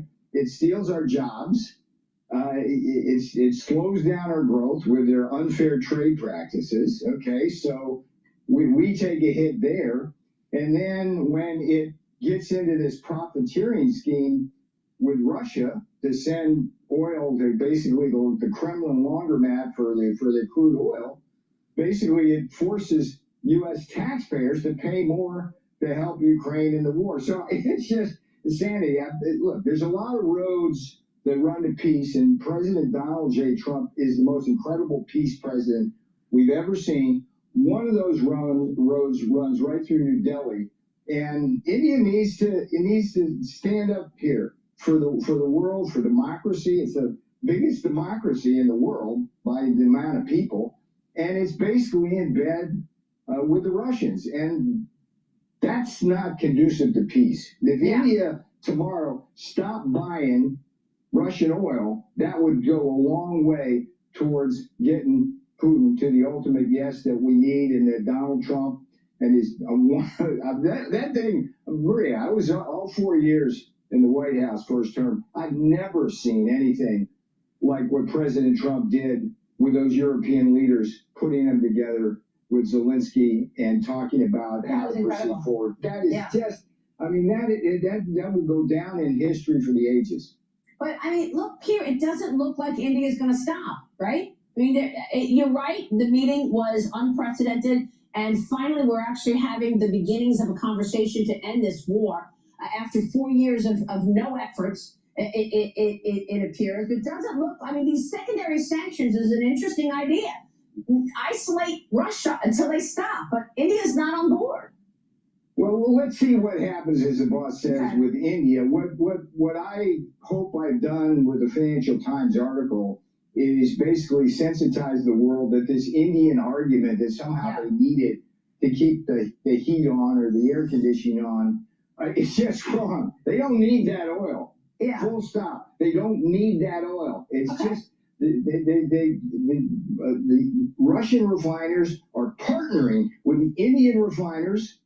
They don't create a lot of jobs. They just profiteer. So that's wrong. As is the high tariffs and non-tariff barriers and then judge. I mean, look, they can keep doing what they're doing, but Donald Trump is going to keep doing what he's doing, and that's going to mean the high tariffs to stop them from selling Russian oil, buying Russian oil, and high tariffs to get their trade barriers down. Let me move on. I have a couple other things to talk to you about in terms of these 232 tariffs that we're talking about this morning. The U.S. expanding the 50% steel and aluminum tariffs onto more than 400 products, including wind turbines, cranes, appliances, EV parts, other heavy equipment.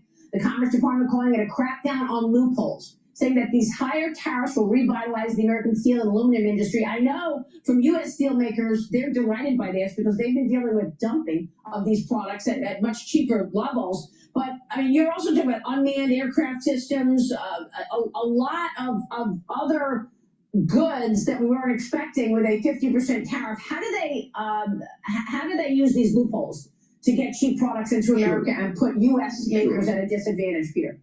So in the beginning, before the Trump steel and aluminum tariffs back in the first term, back in 2018, they dumped steel and aluminum full stop. Okay, so when Donald Trump put the tariffs on, what they began to do, Brazil, Russia, China, all the big steel producers, is they start to take the steel or aluminum and turn it into downstream products. We call that derivative articles, right? So to evade the core tariff. So it's a strategic game. There's a lot of moves in the game. What we're doing is we're anticipating what they're doing.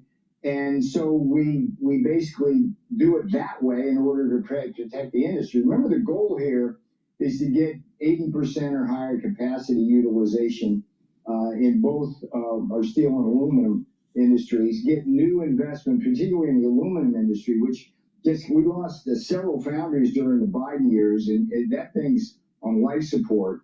We bring them back for national security purposes, and we can't be doing that if they get around the tariffs by just making the steel and aluminum, morphing them into derivative products. We need that steel and aluminum for the shipbuilding. And that shipbuilding will help to reach parity between the US Navy and China's Navy. So it's really important to realize that tariffs and the sovereign wealth fund and investing in strategic parts of the economy are the beginnings of setting the foundation for a war effort against China. Super important. This is super important. So that's what that's all about, Maria. I gotcha. All right, let me move on to what's going on in terms of the weaponization. DNI Tulsi Gabbard is removing the security clearances of 37 current and former intelligence officials, saying that they manipulated intelligence, as we have just learned from all of this declassification. The list includes Joe Biden's former Assistant Secretary of State for Intelligence and Research, Brett Holmgren, former Principal Deputy Director of National Intelligence, Stephanie O'Sullivan. She's being accused of being involved in the 2016 Obama-era probe of collusion between Russia and President Trump, of course, which was a complete made-up story by Hillary Clinton's team. I want to get your take on this last 10 years of really scandals and efforts to take down President Trump. And when I spoke with Ed Martin over the weekend, he, of course, is the head of the weaponization unit at the DOJ. He said, Peter, it's a lot of the same people. Those same people who tried to do you in, okay, and sent you to prison, those people who came up with these lies about President Trump, they're still out there trying to take down President Trump, and it went from scandal to scandal, including January 6th. Watch this. Here's Ed Martin. Watch. We know the birthday of... GETTR is now for all teams, especially cross-functional teams that take a level of planning that keeps project managers up at night. Shh, it's gonna be okay. We know the birthday of the Russia host is December 8th, 2016, where the Obama administration, including Obama, said, don't put the truth out, lie. And then we had the Russia hoax that went on for 10 years. And every time they get in trouble, meaning the deep state and others, they throw another hoax out. And all we're doing... Now remember what the Supreme Court ruled. A president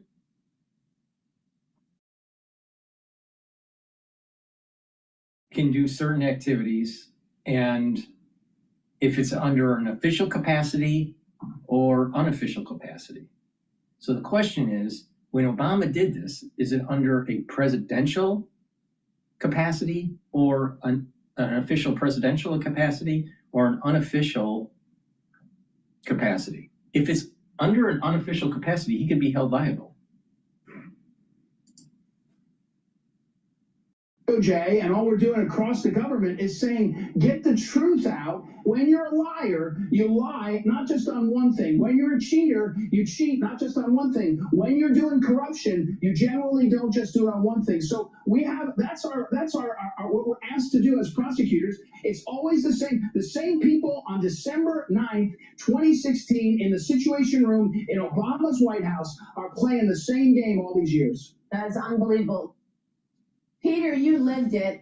It impacted your life severely. What can you say? Well, I've got a blockbuster article coming out in Breitbart today that focuses on one person. It's FBI agent Walter Giardina. And he's the guy that arrested me at Reagan and perp walked my fiance, put me in handcuffs, leg irons. Wow. And he got fired, good for Kash Patel, a couple of weeks ago. The media's trying to make him a martyr. But here's what's so interesting. He's the thread that takes us across the entire arc of the attacks on Donald Trump and his associates from 2016 all the way right up to the day that guy got fired.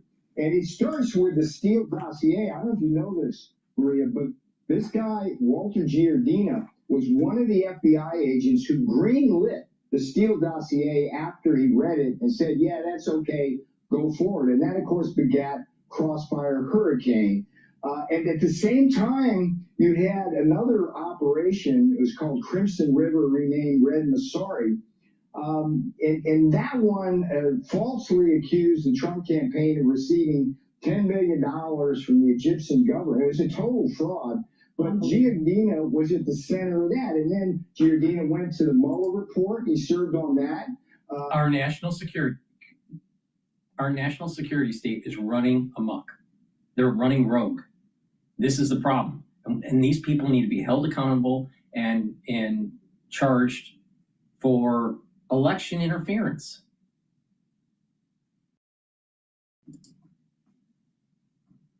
All of this, by the way, is because of the efforts of Senator Chuck Grassley, who's done a beautiful job getting these whistleblower documents. Yeah. And the whistleblowers allege that Giardina wiped his hard drive so that we couldn't get his records. Wow. And he got an award for the Mueller people. I mean, it's crazy stuff. And then there was another thing where they called the emoluments clause, where they went after Trump, saying he got money from foreign lobbyists and state governments illegally, but it was just a fishing expedition, and they've got whistleblowers allege that what Giardina did was simply that, a fishing expedition. And then the last one was the Arctic Frost, which was the fake electors one, which there was nothing fake about President Trump's efforts on that, but Giardina basically ensnared Jeff Clark, John Eastman, all of those folks, as well as Trump. So this guy is the seed. Read the Breitbart article when it comes out. I do hope that the deep state that was involved in this fraud trying to take down Trump needs to be held accountable. But unfortunately, I don't think they will. This will be in the news for a little while, and nobody will be held accountable. That's my fear. Please go to my store, the-studio-reykjavik.com, and get the C60. C60 is the second pillar of my core protocol. C60, you can get it in extra virgin olive oil, avocado oil, or MCT coconut oil. Take a teaspoon a day, every day. What it will do is it'll soak up free radicals. It's a very potent antioxidant, 1,000 times more potent than vitamin C. And what this will do is soak up free radicals, reduce stress in the cell, help with the health of your tissues, improve the health of your mitochondria and your cells. You'll have more ATP, your cells will perform better, your immune system will perform better, your endocrine system will perform better, your neurons will perform better. By soaking up free radicals at the vascular level, you're reducing oxidized LDL. By reducing the concentrations of oxidized LDL, you're reducing plaque formation. So you're helping your cardiovascular health. So please go to my store, the-studio-reykjavik.com, and take a teaspoon a day, preferably on an empty stomach. If you work out, take it before your workout because it'll soak up the free radicals that you're generating during your workout. And you will recover quicker. But take it every day, teaspoon a day. I've been taking C60 since 2016. This is a very important part of the anti-aging protocol. Now, what's the anti-aging protocol? The anti-aging protocol is the following. You have a foundation where you're taking the complete multivitamin and you're taking a probiotic. That's the foundation. And then you have 4 pillars. The first pillar, max 35 or max 14 or cleanse. That will boost your immune system. The second pillar, the C60, very strong antioxidant. The third pillar, turmeric, ashwagandha, and lignans, brings up that immune system, boosts up that immune system, and helps with your cardiovascular health. It's bringing down inflammation. Boomer Boost revs up metabolism and your energy levels.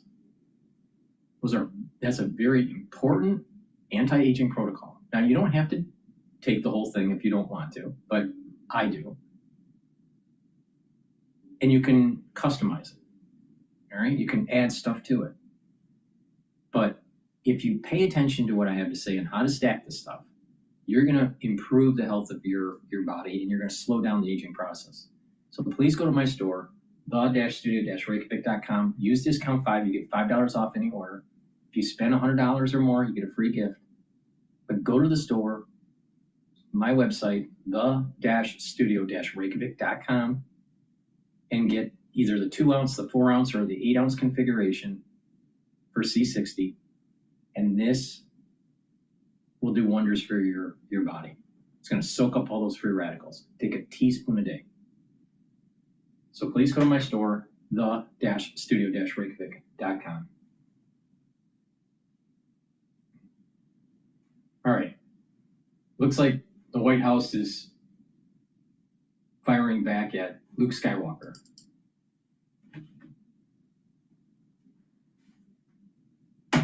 It takes 90 seconds for this NASA-engineered AC cool down your room. It's smaller than a toaster, cools any room in 90 seconds. The media is still refusing to give President Trump credit for achieving massive foreign policy wins in record time, and Press Secretary Caroline Leavitt calling him out for it. Watch.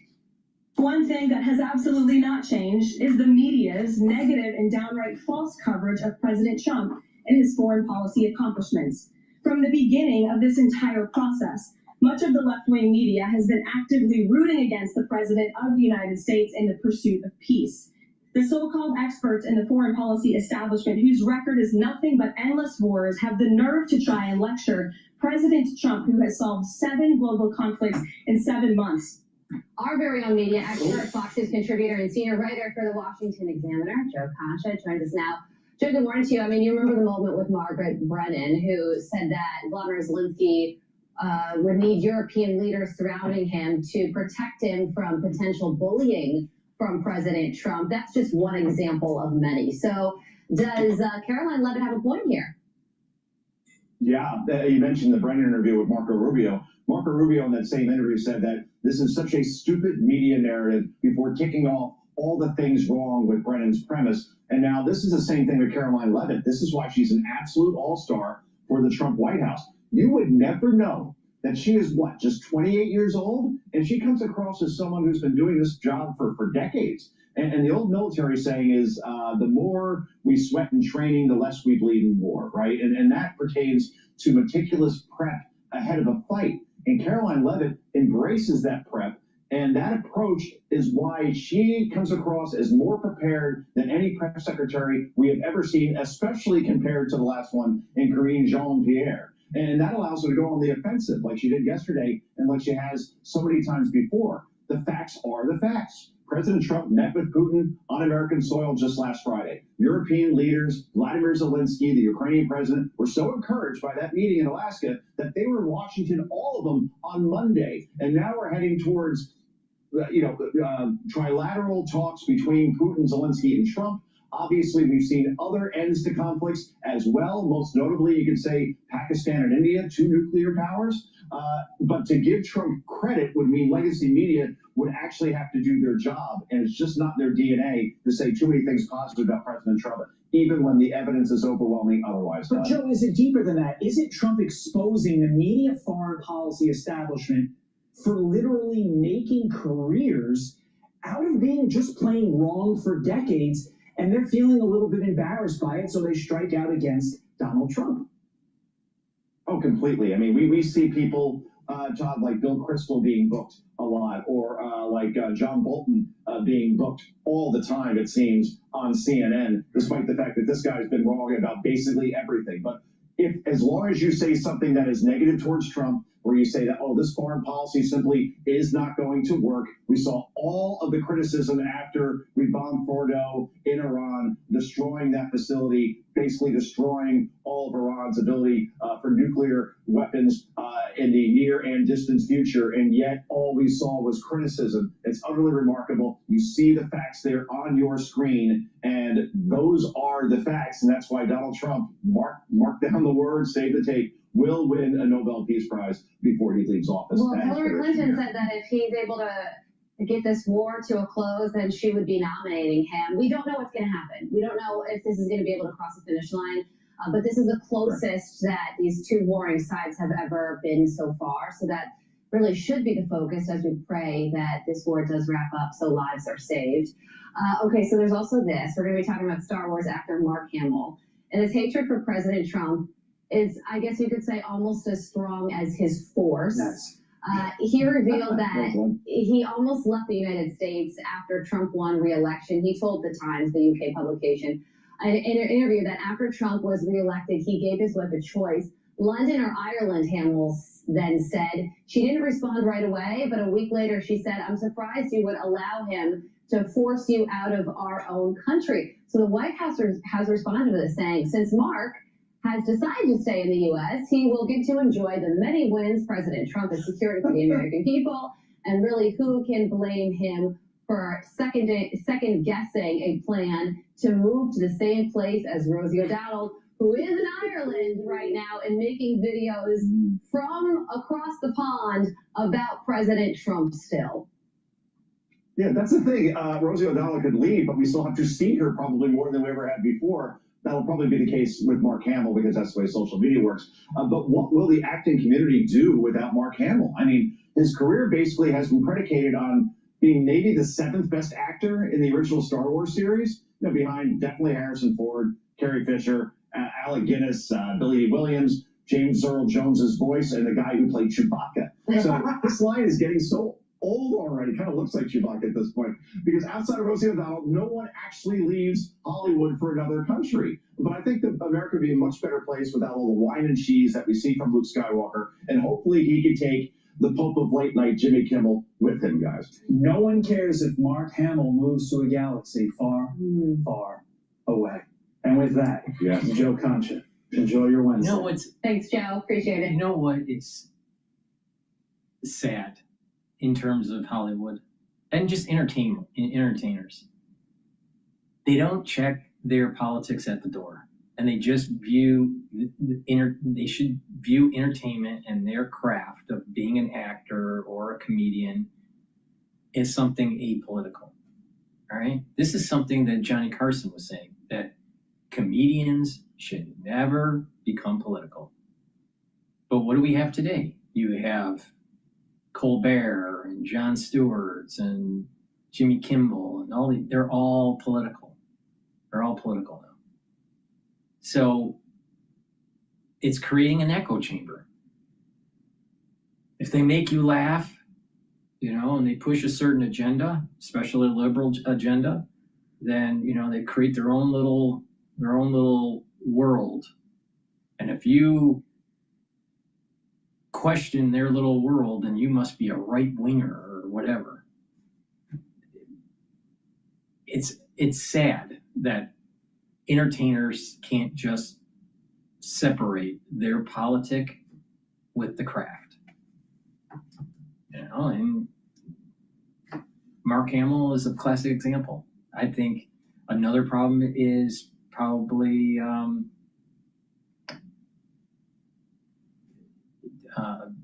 George Clooney is another one of these never Trumper types. Please go to my store, the-studio-reykjavik.com, and get the magnesium and zinc. Magnesium and zinc is going to boost up your immune system, and magnesium helps with brain function. Super important.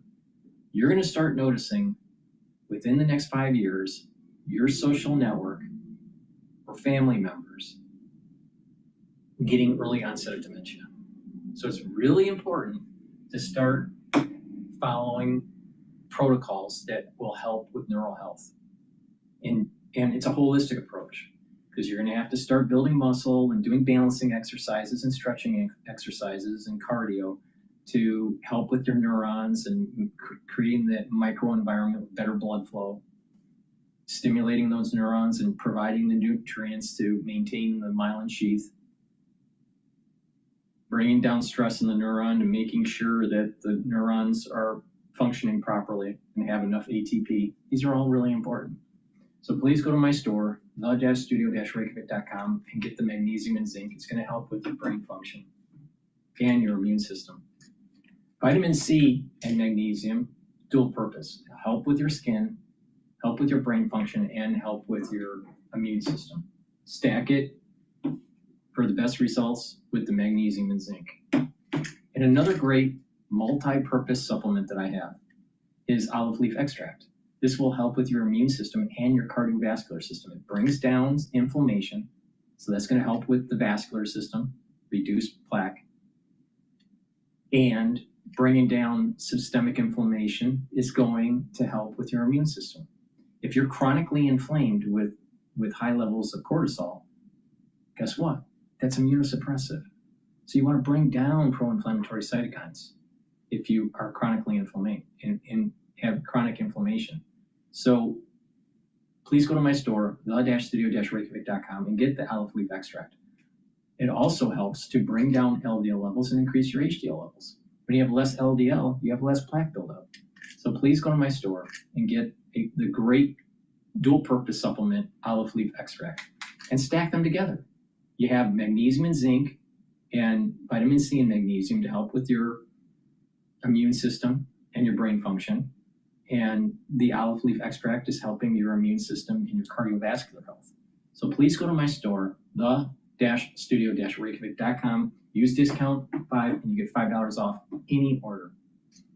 The link is in the description of my website, the-studio-reykjavik.com. All right, let's see here.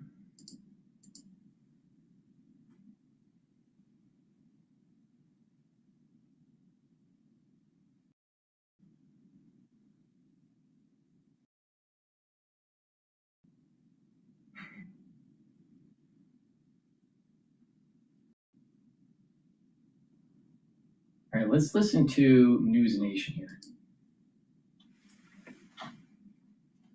For most businesses, hiring can take a long time. Not for Susan, though. She uses ZipRecruiter to find quality candidates fast. What does the United States need rescuing from? It needs rescuing from the illusion that a great power such as ours can stand by while violence and massed armies and state-on-state violence change the borders of Europe and suffer no consequences. The Trump administration is very, very reluctant because of a number of reasons, one of them being the ambivalence, to put it mildly, of the MAGA base about Ukraine, very reluctant to take leadership in this. And so now Europe has to begin to act like a united continent. And it's been said for a long time, Leland, that Europe has always been a geographical expression and has struggled to be a political expression. Now's the time it must become a political expression and take charge of its own security.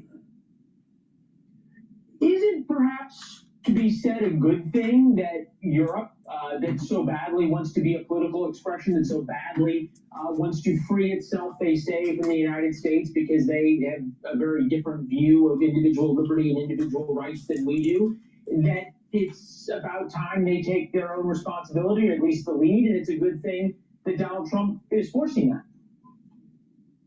And that's a sensible argument, and we'll see if it plays out. The European Union, Leland, has a gross domestic product 10 times larger than Russia's. It has 3 times Russia's population. There's no question that it has the means. The question is, does it have the will? Well, it had better find it pretty soon, because Mr. Trump, it seems to me, who's never been famous for his patience, is very apt to, once he realizes that he has no purchase whatever, no leverage whatever with Mr. Putin, will be tempted to walk away, at which point we're going to see something really interesting, a major European conflict where the United States is irrelevant. The United States was crucial to settling the First World War, crucial at Potsdam and Yalta before that, settling the Second World War, crucial to settling the wars that broke out when Yugoslavia disintegrated. This may be the first time since the 20th century that we have a crisis in Europe to which the United States is largely irrelevant.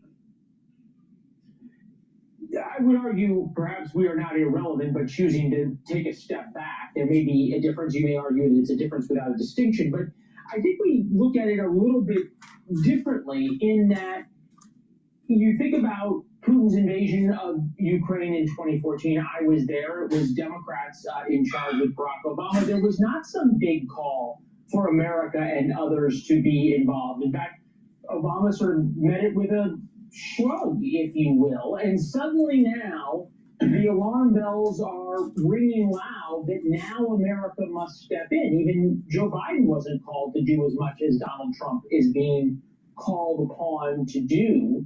Is there an unfair standard to this?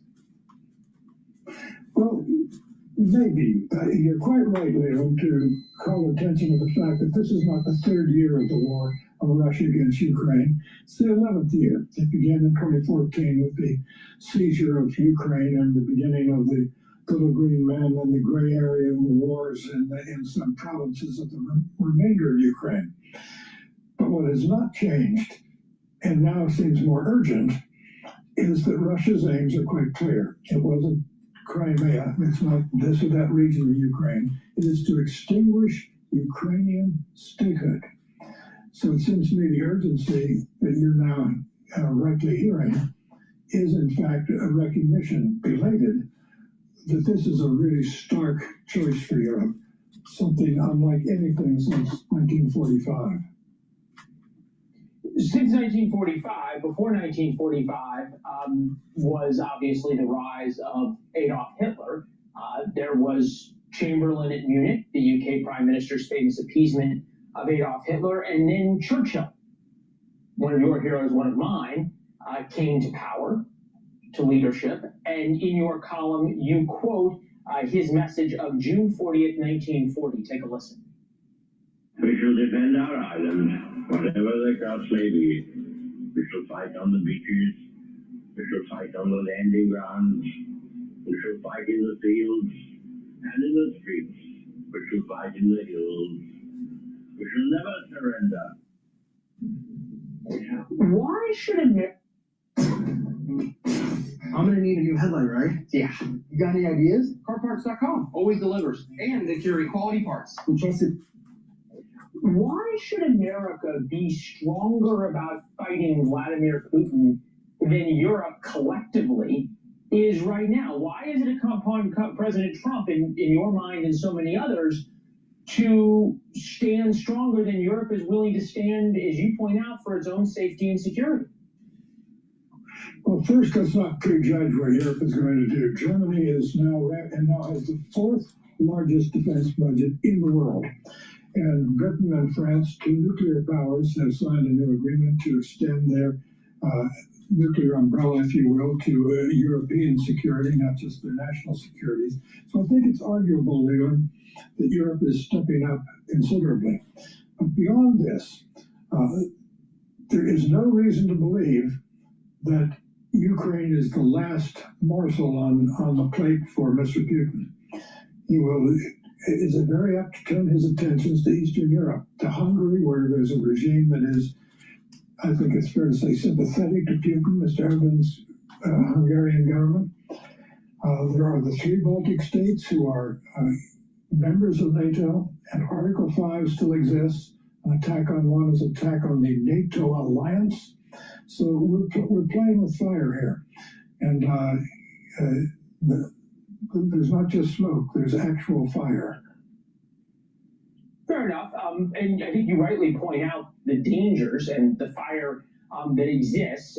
Bill O'Reilly on the program last night made the point that Donald Trump should be given time to maneuver when I argued that sanctions must come now, that we must speak Vladimir Putin's language because of the risks of a sociopath, as Vladimir Putin is, with the world's largest nuclear arsenal. Take a listen. Putin would, in my opinion, use nukes. He used them. And when you're dealing with a guy like that, when life matters not at all, life doesn't matter one bit to him, you got to be very, very careful and methodical. Given that there is now conversation, there is now negotiation, which I think is a good thing because we're at least talking about ending this war rather than just continuing the funding of a war that neither side can win. Is Trump not entitled to more time? Well, speaking of time, he said 50 days, Mr. Putin, or there'll be severe consequences. They said 10 days, Mr. Putin, or there'll be severe consequences. The 10 days came and went, no consequences. Now he says, if we don't make progress, and he says, it's over to you to do this, Mr. Zelensky, Putin will find himself in a rough situation. Leland, there comes a point when people just aren't going to take seriously what he says. Remember, Leland, how there was a kind of alarm and convulsion here in Washington when Barack Obama said, I'm drawing a red line about the use of chemical weapons in Syria. Syria then did what he had said was crossing a red line, and nothing happened. It is serious business when a great nation loses its credibility, and I think we're in the process of doing that. Boy, I remember being a young foreign correspondent in Israel when that happened. And after Barack Obama made his speech saying, we're going to back off effectively, and even though the red line was crossed, now I'm going to go to Congress and on, and dithered. I had a very senior member of the Israeli government call me after that, and he said, well, now we are on our own after the United States had dithered. That said, I think we can all agree that peace, the prospect of it, and a negotiated settlement to this war is an important one. You're not on the side of saying that Ukraine must be made whole again, that Vladimir Putin probably is going to end up with some part of Ukraine if he is going to make a deal, right? I see no evidence, Leland, none, zero, that Mr. Putin wants a negotiated end to this war. I think he wants to play this process out, let his summer offensive roll, at which point he will say, as he has said, as a version of the Brezhnev doctrine, Brezhnev said, wherever socialism has been planted, Hungary, Czechoslovakia, Poland, there it must stay. They've updated that to say wherever Russian boots have been on the ground, that ground now belongs to Russia.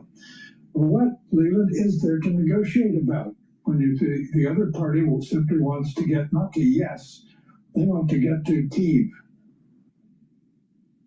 Well, to Kyiv, and I think you're making the point they want to get beyond Kyiv, which is Vladimir Putin's stated goal, to reconstitute, as you point out, the Soviet Union. Mr. Will, it's always good to see you, sir. I know your vacation is coming up. We'll see you after Labor Day. Thank you for watching. Subscribe below and download our News Nation app right now on your phone, and you will get fact-based, unbiased news for all Americans. Fact-based news for all Americans. Please go to my store, the-studio-reykjavik.com, and get the dual-purpose deodorants for males and females. It will help to detoxify your body, and you use it as a daily deodorant. It has no aluminum and no baking soda.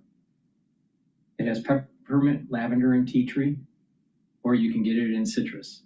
Get a couple bars for your household, detoxify your body, very high quality ingredients in these bars. It's from the Himalayas, essential oils, super important to take every day to help to detoxify your body. Very, very, very high quality ingredients in these deodorant bars. So please go to my store, the-studio-reykjavik.com, and get those. Get the vitamin D3. It's a gene expression cofactor. It also helps to get cells to go into apoptosis if they're infected. And D3 is super important to absorb calcium. Vitamin K2, MK7 helps to absorb calcium. You stack it with D3.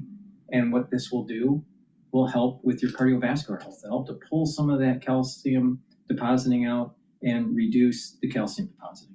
In addition, by doing resistance training, it's going to create a microenvironment to actually help to build denser bone. So take the vitamin K2 and the D3 together.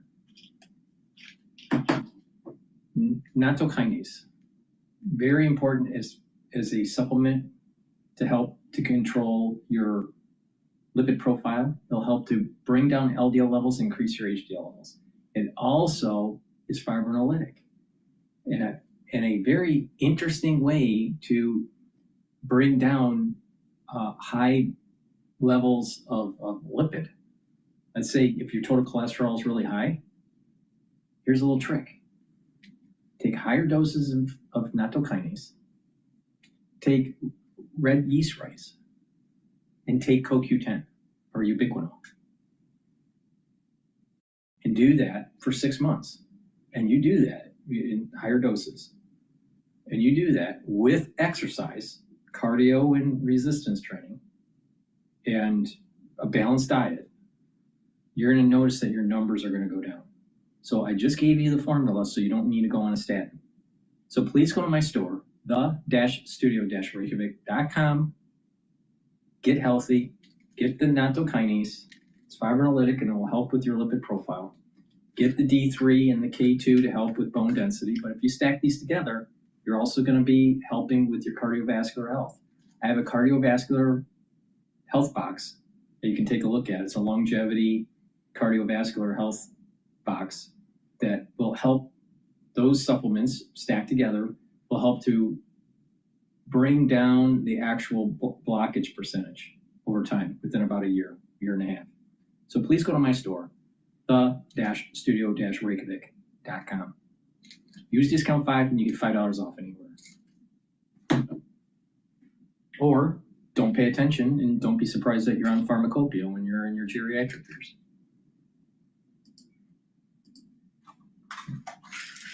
Agitating for change. Sometimes you will have a very involved founder figure, like you had the case of Starbucks with Howard Schultz.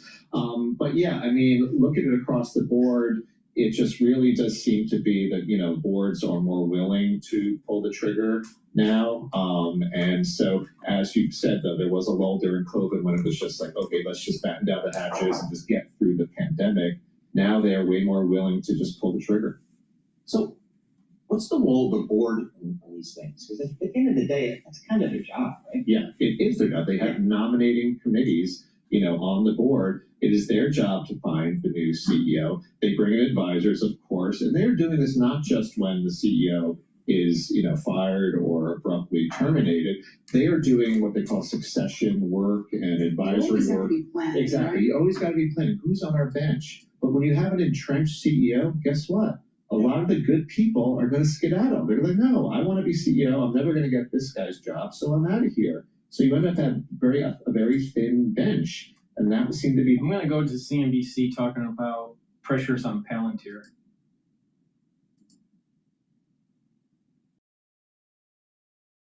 I was a 17-year-old college athlete. Like many men, I was both confused and devastated. When I would take off my baseball cap or my football. Sector under pressure again today after coming off the worst performance in a couple of weeks. As some of the year's best performers lose momentum, including Palantir, on pace for the 6th straight day of losses, now down about 23% from the highs. Longtime Palantir bear Brent Thill joins us from Jefferies. Brent has a sell rating and a target of 60. Brent, it's good to have you. You actually wrote about this a few weeks ago, in which you called it a disconnect between valuation and achievable growth. Can you walk viewers through your thesis? Yeah, good morning, Carl. Overall, tech is under pressure across the board, so this isn't unique to Palantir. Everything that we cover is down given the run that we've had up. So I'd say that part of the downdraft is not Palantir related, it's more market and technology plus software related. For Palantir, there's no multiple that's ever been in our coverage universe to sustain this multiple. And we've said repeatedly, this is a phenomenal company. This company is executing at a level that no other software company is executing. The challenge becomes the valuation. The minute that they move one way down, the stock's going to be under duress. And we haven't seen a deterioration in the fundamentals. That's not the call. The call is you can't trade 8 times revenue. There's no precedent. If you put the most expensive software multiple on Palantir, the stock would be $60 on next year's numbers. So, even if you give the benefit of the doubt, which we have in terms of the price target, you have material downside on the multiple. So this isn't a question of the fundamentals. We've said repeatedly that they're executing better than the majority of the industry and have executed on a rule of 90, which is pretty incredible. Top line growth and margin together equal that. No one else is even close to them. The question is sustainability, and then can they continue the acceleration? But really, this sell-off has really been driven more as a broader tech software sell-off than as anything else. Right. Well, yeah, as you pointed out a couple of weeks back, I mean, not even 74 times revenues. And I can remember some multiples like that from the late 90s, Brett, but it takes a while to get back to anything close to seeing that. What about the sell-off in tech overall? I'm just curious. It's August. Retail flows may have slowed. I don't know what you're hearing from your client base as well, but it is getting pretty significant here, at least in terms of getting some people's attention. Yeah, on our Jeffrey's desk, it's basically risk off. We see a lot of AI winners get trimmed. At the beginning of the year, it was all about macro, right? When tariffs hit, everyone's concerned about macro. We didn't have the macro concern. We didn't have the fundamental pullback. You saw a lot of money move into the group, and then you've seen a pretty material move up. And so I think it's just the magnitude of the move up. If you look still year to date, you've got companies like Oracle up almost 40%, Microsoft still up 20%. You've had really good gains, and I think many don't really know what the shape of the curve looks like in the back half. We don't know what's going to happen with the political environment. There's still concerns around AI adoption. Are we in an AI daze and confusion, and are we going to delay decisions? So right now, I think given the magnitude of the move, this is more of a trading risk off. This has nothing really to do with anything fundamentally that we're seeing. Right, the underlying fundamentals. Obviously, we got earnings from all the hyperscalers. Nobody changed their CapEx plans other than getting even higher in terms of what they're planning on spending. How important is NVIDIA next week, though, if we continue to see this kind of a sell-off? They're bellwether, they're absolutely critical. We don't see any slowdown across our tech team in terms of the positioning and where they sit. So we don't see a pullback. We've actually raised CapEx by over $50 billion. So to your point, David, we just don't see anything that will cause any type of major disruption for NVIDIA or the enabling AI infrastructure. And that's what continues to work right now in tech, is nothing in the application layer and software. It's all infrastructure. And that's where investors are staying in right now, because we're continuing to see this AI build up. We haven't seen the enterprise adoption. Sorry to cut in. You mentioned that. I want to get a couple questions here. But software, companies, is that going to continue to see weakness? The likes of Adobe and many others, their Salesforce, is that a concern to you in your coverage universe, given AI's rise in the agentics and what that may mean in terms of their ability to lose share, essentially?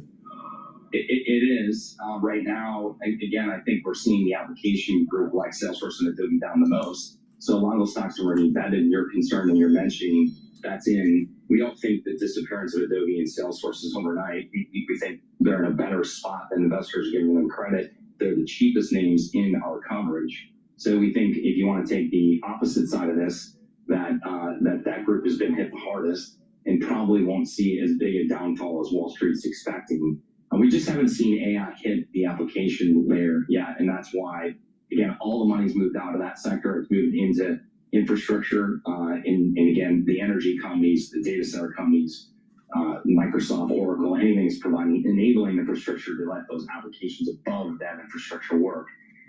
So that's already been embedded. We share concerns, and I think those companies are acting. They're taking it serious. They're putting the right pieces in place to enable their AI to come alive. It's going to take time. It's at less than 5% of total revenue for all the large cap software companies. So as we said, 26, 27 is a more critical year for inflection for revenue for these AI application companies, but it's not there. I think that's why investors aren't there in those stocks right now, because they just don't see the revenue. Right. I keep thinking, you keep talking about software disruption, and we have seen baskets of AI disrupted names under pressure, but this week, Brent, it was about AI beneficiary baskets that are under pressure, and I just wonder if you see anything different about that. Well, MIT came out with a survey and said 95% of the enterprise AI is failing. And we've said this, that any new technology, we're not going to wave a magic wand and suddenly alive. Our firm, we're deploying AI in multiple areas. It takes time. It takes time to train. We've had multiple training classes in the last couple of weeks here that our entire firm is going through. Then you have to get the use cases. Then you have to get the ROI. It takes time. This isn't like loading up, Perplexity or ChatGPT on your phone and creating a summer barbecue ad for your street to come over to you. Like this doesn't happen that quick. And I think everyone's saying same thing, which is like, okay, I see it on my iPhone, but why am I not seeing it in my enterprise? And that's going to be a 26, 27 event, not a 25 event. And we think, again, that many have gotten too overzealous about the return of AI. We are excited over time that this just effectively, this is like they're building the pyramids. This is not going to happen overnight. That's right. Yeah, you're not alone on the training part. That's happening in-house over here, too. Brent, appreciate it. Talk soon. Thank you. Brent, Bill on balance here.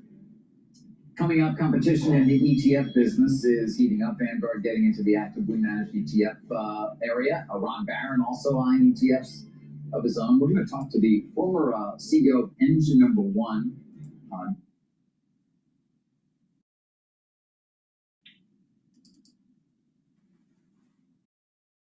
How's it going? First day, so sometimes Next. Try it again. You could have done better. The numbers came in very solid, about 12%, when about 4% was expected. That's part of the reason you had that torrid run in the market, because the earnings were just solid and coming in. As a result of that, the first half of the year came in much better than expected, lowered expectations for sure, but lowered to a point where it matched why the market dropped so much, in March and April. And so you're having numbers also moving higher for the rest of the year. I think what's not talked about actually what's going on in the financial sector. Numbers are going higher there. That's not reflected in NASDAQ, and that's part of what the run has been about, has been financials as well. We spent a lot of time talking about tech, bright, shiny object. Everybody owns them, so therefore vulnerable. But financials have been terrific also, as well as industrials. You mentioned, I see just kind of your sectors, utilities and industrials. Is that kind of the, bringing stuff back to America, manufacturing and just kind of all that stuff? It's the data center build out. It's the data center build out. Of course, if the Fed is cutting, utilities will do well also simply on the interest rate play. But we're really looking at a structural change in the U.S. economy where capital is flowing. I think what hasn't been talked about is the one big beautiful bill. We talk about tariffs night and day, but we haven't talked about the incentives buried in the one big beautiful bill for data center build out for CapEx and investment in structures. In the most recent earnings season, 275 companies mentioned that the tax provisions within the bill are going to be positive for their earnings and for their businesses. And that has really been under the radar in a sort of a shocking way. It's part of the reason numbers are moving higher. Alicia Levine of this Bank of New York, BNY, filled that she could be with us today. The problem I have with the gloom over the build-out, obviously it's an unknown. We really don't know about it, is essentially with the profit generation of these companies, a portion, if not all, of their CapEx. It's a rounding error, but it's not that big a deal. We don't understand the scale of their profit. So there is so much cash flow and profit in these companies. The scale of the CapEx this year, it's about $370 billion. Very interestingly, that's also the tax benefit from the one big beautiful bill in 2026, about $400 billion. It also equates to the tariff hit, which is a tax of $370 billion. So they're offsetting each other, right? The tariff hit, which is a tax, and the spending that these companies are doing. So there was a reduction in free cash flow margin for the Magnificent Seven because of that. But ultimately, these companies can handle it, and their margins remain high. So in a sense, you're getting paid to wait to see if this works. I mean, Paul, this is not 1999. You and I keep saying that. Yeah, having been there in 1899, pumping out those companies back in the day. Alicia, what do you think the Fed should do for the remainder of this year going into next? So I think they will cut. Okay. I think they'll cut 25 basis points in September because ultimately what's happening in the labor market will outweigh what's happening on the inflation front. The bump in inflation, for the most part, we've heard from the Fed is going to be, they don't say it's transitory, but they're saying it's transitory. One-time hit is the same as transitory. A slowdown in the economy is not something that the Fed's going to be able to stomach, and the labor market is now at a lower equilibrium rate. Harder to play with that, right? If your equilibrium rate on hiring is 100 to 120,000 jobs, and now you're down to something like 50 to 70,000, you just don't have as much margin for error. So they're going to cut, and they've taken hikes off the table. So the Fed is cutting, the market's near all-time highs, the economy is getting this bolus of investment into the AI infrastructure and in industrials. Right. So we think you have a cyclical upswing. The PMIs have not caught up yet. We think they will. I got to get two things in. The first one is the basic idea of investment for our viewers and our listeners is simple. I'm in it for the long haul. How do you look over the horizon to 26 or 27 right now? Look, we always have a 12 to 18 month horizon. And even the scare of, let's call it early April, is something that our clients in BNY Wealth are well used to. If you think about the last 10 years, we've had 20% drawdowns or more, and every single one of those times have been an epic buying opportunity. So the long haul is you add when you can, when you have liquidity or cash, and you don't sell, because you always sell at the low, always.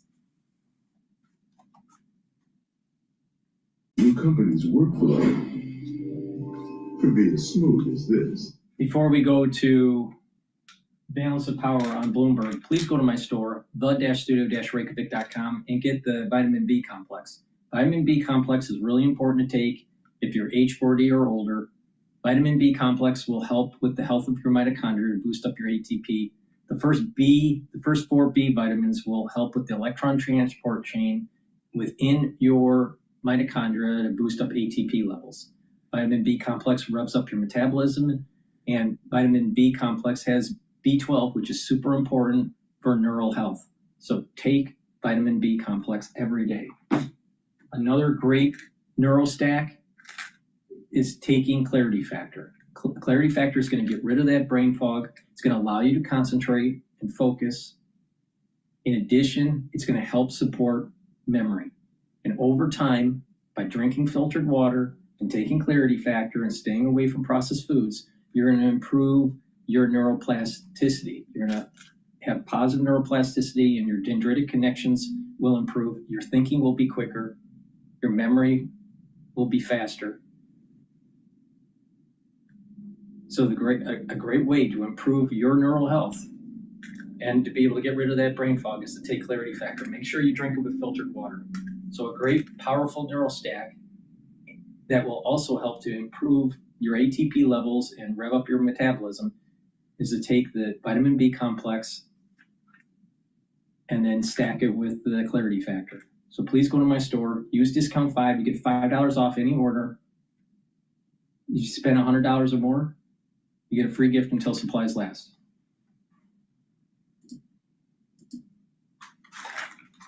Big Trump foe, and now that is sort of metastasized over to the Fed as well, with Lisa Cook, who of course is a Democratic appointee, but not a Democrat official in the way that Schiff and James are. Josh Wingrove, thank you for joining us, and thank you for all your great reporting. We'd like to now turn to our colleague Michael McKee, the Senior International Economics Correspondent, who is in Jackson Hole now, awaiting the start of the closely watched Federal Reserve gathering out there. Mike, this is certainly casting a different feel and different vibe around the meeting. Will we expect the Fed at some point to address these complaints and allegations? So far, they have declined to comment. And also, Mike, are we expected to see Lisa Cook out there in Wyoming? Well, guidance from the Fed was that Lisa Cook, like the rest of the board, would be attending. This is, of course, Jay Powell's last symposium as the head of the Federal Reserve Board. And so they were going to come and probably pay tribute to him. We don't know if she still intends to come, but everybody's keeping an eye out for her. And it does cast a bit of a pall over this, but whether the Fed will comment or not isn't clear, because these are just allegations. There's nothing proven, as Josh was pointing out. And this is a somewhat political effort by the administration. But the thing is that there's some common themes. All right, mortgage fraud, a person that's elevated into very powerful positions. Loretta James, mortgage fraud, elevated into a powerful position. Lisa Cook, mortgage fraud, elevated into a powerful position. Similar characteristics.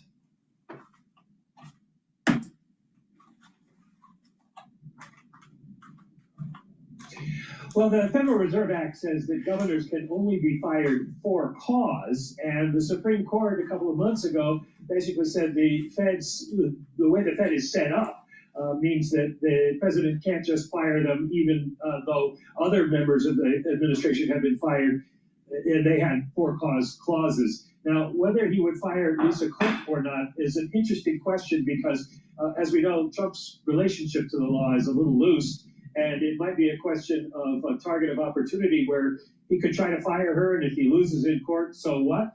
But the ultra conspiracy, Tyler, is this. All of the Fed Bank presidents get their contracts renewed by the board in February. And if Trump were to get 4 members of the 7-member board, they could, in theory, decline to renew any of those contracts, and the president could try to influence the selection of the rest of the Federal Reserve. Now, that's pretty far out there, not likely to happen. I don't think Chris Waller would go along. But if you want a tinfoil hat theory attached to this, that could be it. All right, a conspiracy theory to watch out for from our Bloomberg's Michael McKee, Senior International and Economics Policy Correspondent, out in Jackson Hole for us. We thank you so much. It's going to be a story that we're going to be covering closely over the next 2 hours here on Balance of Power. But make sure to stick with us because coming up, we have a really interesting conversation, some pretty unique polling out from Ipsos.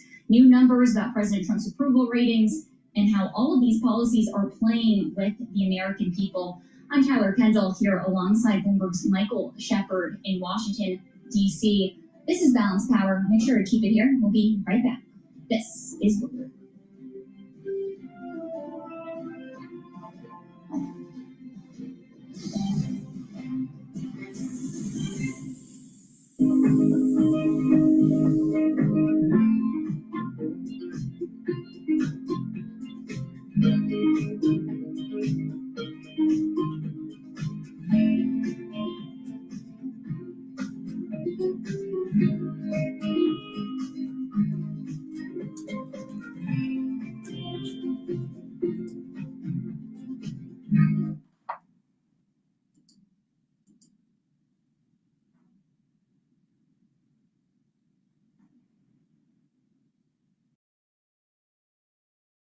Let's see here.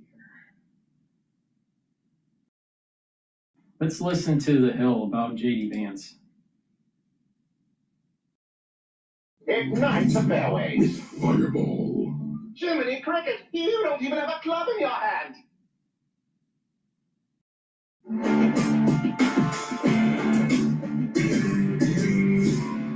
Welcome back to Rising. All right, Lindsay, what's in your lens today? We are talking about the vice president. So VP J.D. Vance has been in office since January, and already he's racked up more vacation days than most Americans could dream of in a decade. The man who built the brand railing against, quote, elites has basically become one, living like the very people he claimed to stand against. His latest trip is a summer holiday in the Cotswolds, the region of England nicknamed, quote, the Hamptons of the UK. Now, Vance rented a sprawling manor that goes for about $10,000 a week. Between his motorcades clogging those tiny roads and the protests that followed him across the pond, it's safe to say that his family getaway got more press than privacy. But this isn't an isolated incident. This is vacation number 8 this year. I mean, Italy, India, Nantucket, Disneyland, Vermont, Greenland, wherever you can name, he's basically been. Some of those vacations he even labeled as, quote, official business, meaning taxpayers footed the bill, like in March when he flew with the second lady to Greenland during the height of Trump's fixation with the territory. The trip was so poorly received by Greenland's government that it was cut short from a multi-day trip to a 3-hour trip. Imagine flying all that way for less time than most people spend at a barbecue. The only thing that came from that trip were some Instagram-ready photos of Vance and his wife in the snow. Then there's Disneyland, which he shut down for his family. Then there's a $2,500 Michelin-star dinner in San Diego. And who could forget his birthday trip, kayaking, when the military literally raised the level of the Ohio River just to smooth out his paddling conditions. That's not just elite, that's emperor-level elite. The bigger question is, how does he have so much time off? I mean, most Americans can't even get 2 consecutive weeks approved without basically begging their boss. Yet the sitting vice president has managed to disappear almost every month since taking office. And for context, Mike Pence barely took personal trips in his first 6 months, and Kamala didn't take a single personal vacation in hers, especially because it was coming right on the heels of COVID. Meanwhile, families here and at home are being crushed under the weight of rising costs. Groceries, healthcare, gas, everyday basics are becoming luxuries. And while Americans are forced to do more with less, their vice president seems determined to do less with more. The optics matter when your right-hand man is Donald Trump, the guy who wants to convince the working class America that he's their champion. And you're jet setting across the globe on lavish retreats. It doesn't scream solidarity. It screams out of touch. So as the bills pile up and medical benefits shrink because of the big, beautiful bill, J.D. Vance may be hard to find. He's not in Washington, not in Ohio, but likely on vacation again. The message is clear. While everyday Americans are fighting to make ends meet, J.D. Vance is fighting to make his next reservation. Whew. Oh, Lindsay. Oh, this is so, and I love to travel. I'm not hating on that. I know, you're going every weekend. You're in between, you don't live here, you're going back and forth. But I'm also not the vice president. Happily not the vice president. So, it's just like there's so much going on in the world, and he talks about people being so elite and how you want to take down all these people. Like, this is part of the MAGA platform that the unrelatable people, Trump's that relatable billionaire, just like you and I. Like, this is not relatable. Vance comes from nothing. Trump was never a genuine working class person. Vance is. I've read his memoir. We all know his. So you paying for his trip to Greenland so he can parade around and take Instagram pictures because nobody invited him. It was not an official trip. Official trips look like this in government. Leaders of that country or that space or that territory invite you there, and you have an official meeting and it's organized. You don't go for the snow and take a picture with your wife and taxpayers pay for it. This is what's been happening lately. I don't want taxpayers paying for vacations. Thank you. Or political figures, obviously. But if they, of their own money, are going on vacation, I don't care. Just as I never cared, and I know conservatives used to make a whole thing about this, please take a cane and yank me off the stage if you ever hear me say, I can't believe Barack Obama's golfing again. I don't care. They can, they can have weekends on occasion like anybody else. He's taken 8 vacations in 7 months. We're not talking about. His job is to be the preside over the Senate, and the Senate is not in session. No, I didn't say this summer. I said in his first 7 months in office. You understand what I'm saying? Again, some of this is not the time. Vacations were okay, in Europe right now, he had 1 meeting. He's in the Cotswold vacation, and he had 1 meeting. And is this a diplomatic trip? Do you mind that you paid for his flight and his first class accommodation? I mean, his entire plane to fly over there to have a vacation in the Cotswold, and he had 1 official meeting. This is what I'm saying. Like, it is not relatable when the everyday American. Actually, no, I have stats. So, a Morning Consult poll said 6 out of 10 Americans say the Trump administration is driving up their costs with some of these new policies. They're directly blaming President Trump and his administration. And the second in charge of his administration is on vacation. $10,000 vacation for a week. So if he's there for more than 1 week, he pays for it. I don't care, but we shouldn't pay for it. You're right about that. But the point is, it's unrelatable. Don't you want to be in touch with the people? You argue all the time that Democrats were out of touch. How much more out of touch can you look by painting the office in actual gold flakes, which President Trump did a few weeks ago, and elevating it to the set? I don't care about vacations as long as they're not. I cared about their vacations, or their dining at nice restaurants when they were forcing everyone else to, lock themselves in their own homes and never go outside because of COVID, then I cared. But other than that, I don't really care. I think, honestly, I'd rather politicians take more vacations because the less work they're doing, coming up with bad ideas to harm our economy even further is good. So optics mean nothing to you. I mean, like, he might as well change his title from VP to VPTO. I don't like it. Doesn't. He doesn't do very much. You and Ronna McDaniel, we just had her on the other day, said that he is next in line to probably be the Republican nominee for president. Oh, okay. So you cannot be vacationer in chief. You should be active right now, especially when there are several wars going on that we are very close. Joe Biden. It can't work anymore. That can't work anymore. He's not president, and that's talking about the past. We talked about this if your mom ever told you about spilled milk. Don't let me bring that back up, right? That's done. It's done. It's on the floor. You can't drink it anymore. We're talking about real life right now. President Trump is president, and his VP is constantly on vacation. And so it should be a problem to the American taxpayers and voters who were promised that this Russia war would end at day 1, who were promised that the economy would be soaring definitely by 7 months in, who were promised many things, but all they're getting are a higher deficit, which makes no sense if you're a fiscal conservative. All they're getting is possible medical benefits cut with the big, beautiful bill. And all they're getting is tax cuts that won't even affect the everyday American. only people that are at a much higher echelon than most people in America. So what are they getting? This is why Republicans are.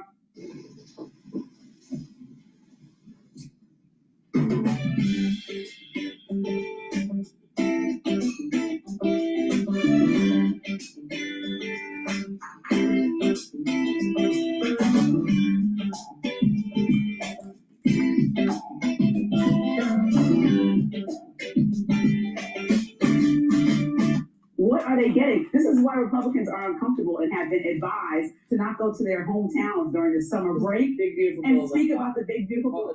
I'm against it. Well, that's one of the biggest pieces of legislation that they have going on from the Republican Party. So if you can't speak about that, then what are you doing for the American people? You're on vacation, but no one else can afford to be.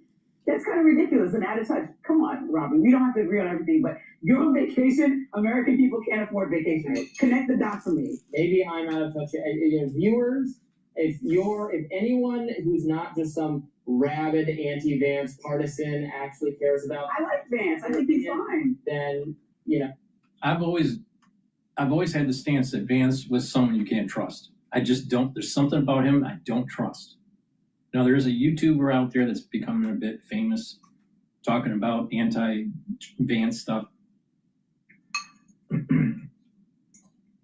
There seems to be too much of a connection to the tech establishment and the biotech establishment because J.D. Vance is tied into venture capital. But he doesn't really look like someone that knows a lot about venture capital. Now, he's that typical lawyer type that you see in New York that will get into investment banking or venture capital. They really don't know much about the economy. They don't know much about business. They don't know much about what they're investing in, but they do know the law, right? He reminds me of that kind of venture capitalist. But the point I'm making is that there is a bit of an elitism that is starting to creep up. I don't trust him. I feel as though he's a neocon, and I'm not a big fan of Vance. Now, maybe things will change, and my opinion of him will change. But I've held relatively steady on this, that I just don't trust him. There's something about him that I don't trust.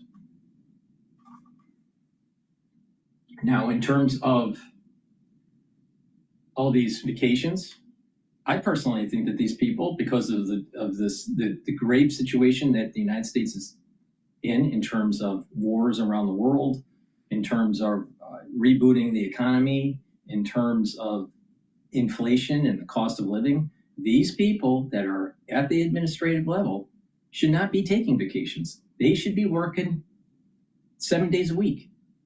We should not hear that they're taking vacations. Solve the fucking problem before you take your vacation. Is the problem solved? No. Then you don't take your vacation. It's that simple. Please chime in. You can write to me at I don't really care. Email. Bomb Robbie with emails. Tell him that. Just let me know that Robbie, you're out of touch, elitist. I don't know. I hope people take vacations when they want to. People can't. That's what I'm saying. Americans mostly can't afford. Let's look at the policies. Vacations. Yes, they cannot afford vacation right now. We should implement policies that allow for the price of things to go down. That's why I'm against the tariffs. That's why I'm against regulations. That's why I want low taxes. I want people to keep more of their own money and be employed and have good jobs and be able to take vacation, and and that comes when a president really works hard on fixing the economy and doesn't put things in place that are going to. I rarely take vacations because I miss the viewers and you too much. And me? You go on and work real hard. So it's like leaving your child is away on his first school trip or something. Oh my God, was the show okay while I'm not there? Yeah. Also, bad things happen every time I go on vacation. Well, I hope that. Well, Vance maybe can take a page out of your playbook. Maybe Vance can take a page out of your playbook and not leave the American people wondering is everything okay. Next up, the former chair of Paramount Global, Sherry Redstone, is speaking out on her silver lining of President Trump's CBS News lawsuit. Stay with us.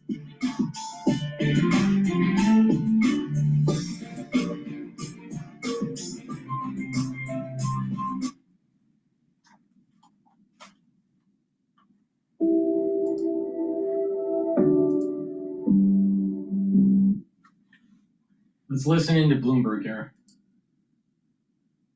A lot of the market moves that we're seeing right now. So perhaps an excuse for investors to take some money off the table today. But at the same time, there are longer term questions over the viability of tech and the viability of the AI trades, especially because we did just get a recent MIT paper discussing or questioning how much value does AI really add to workflows and businesses. And that's putting a little bit of a damper on the rally that we've seen today as well.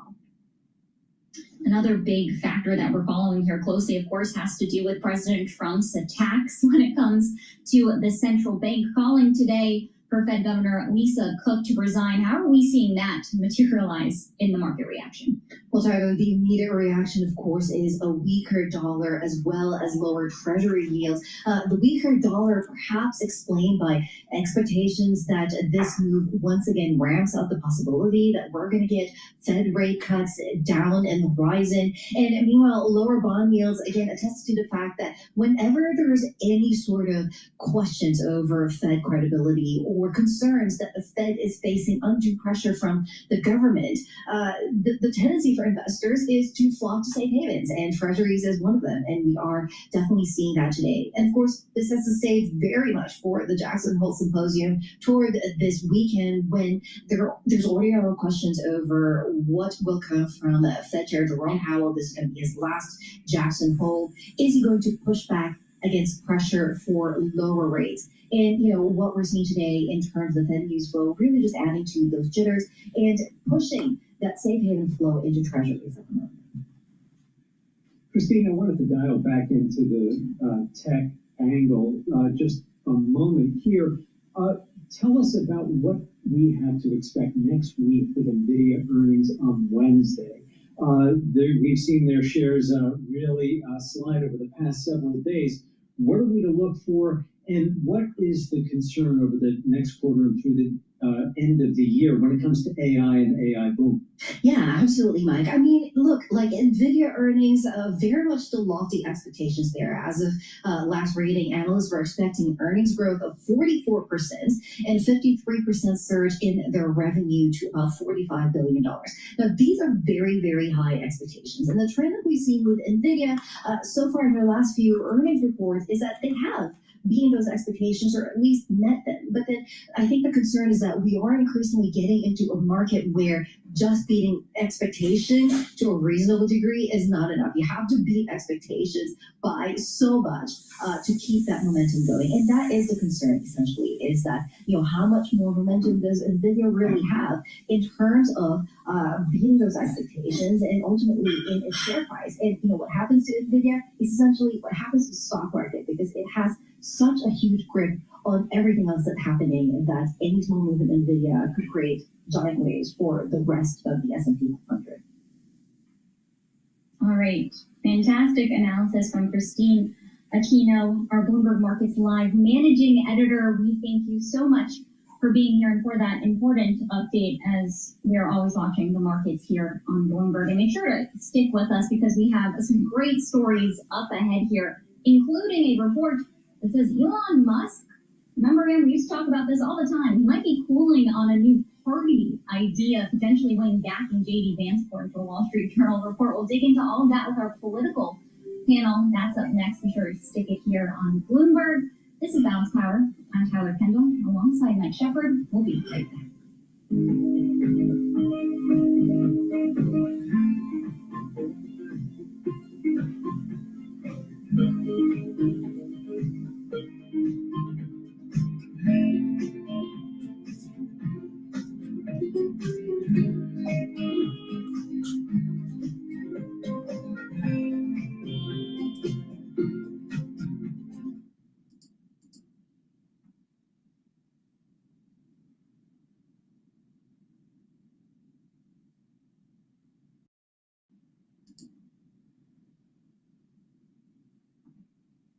Same old phone?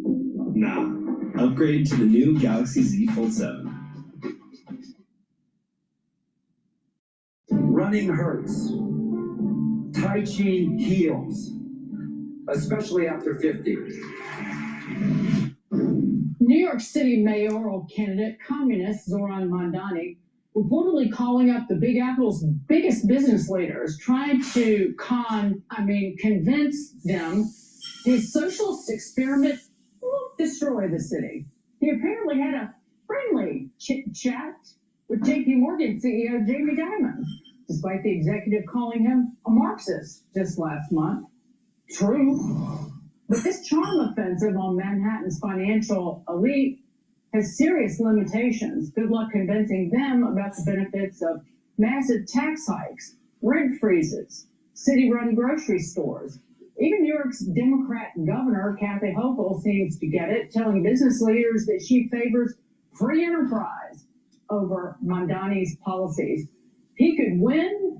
What happens if you were in Diamond's shoes? Would you tell him to his face, if you get elected and do any of this, I'm leaving with all my employees and I'm gonna leave this building empty? First of all, I'm gonna default. I love the way you position all of it. I think it's great. I think I love it. I love it. I think the first question I have is he just playing the greatest political game? Does he really believe all this craziness? Yeah. Does he really believe it, or is he really appealing to an audience that he thinks are going to show up and vote and then say, you know what, the grocery store thing was conceptual. Yeah. Freezing rents were conceptual. He's doing a great job of at least polarizing people.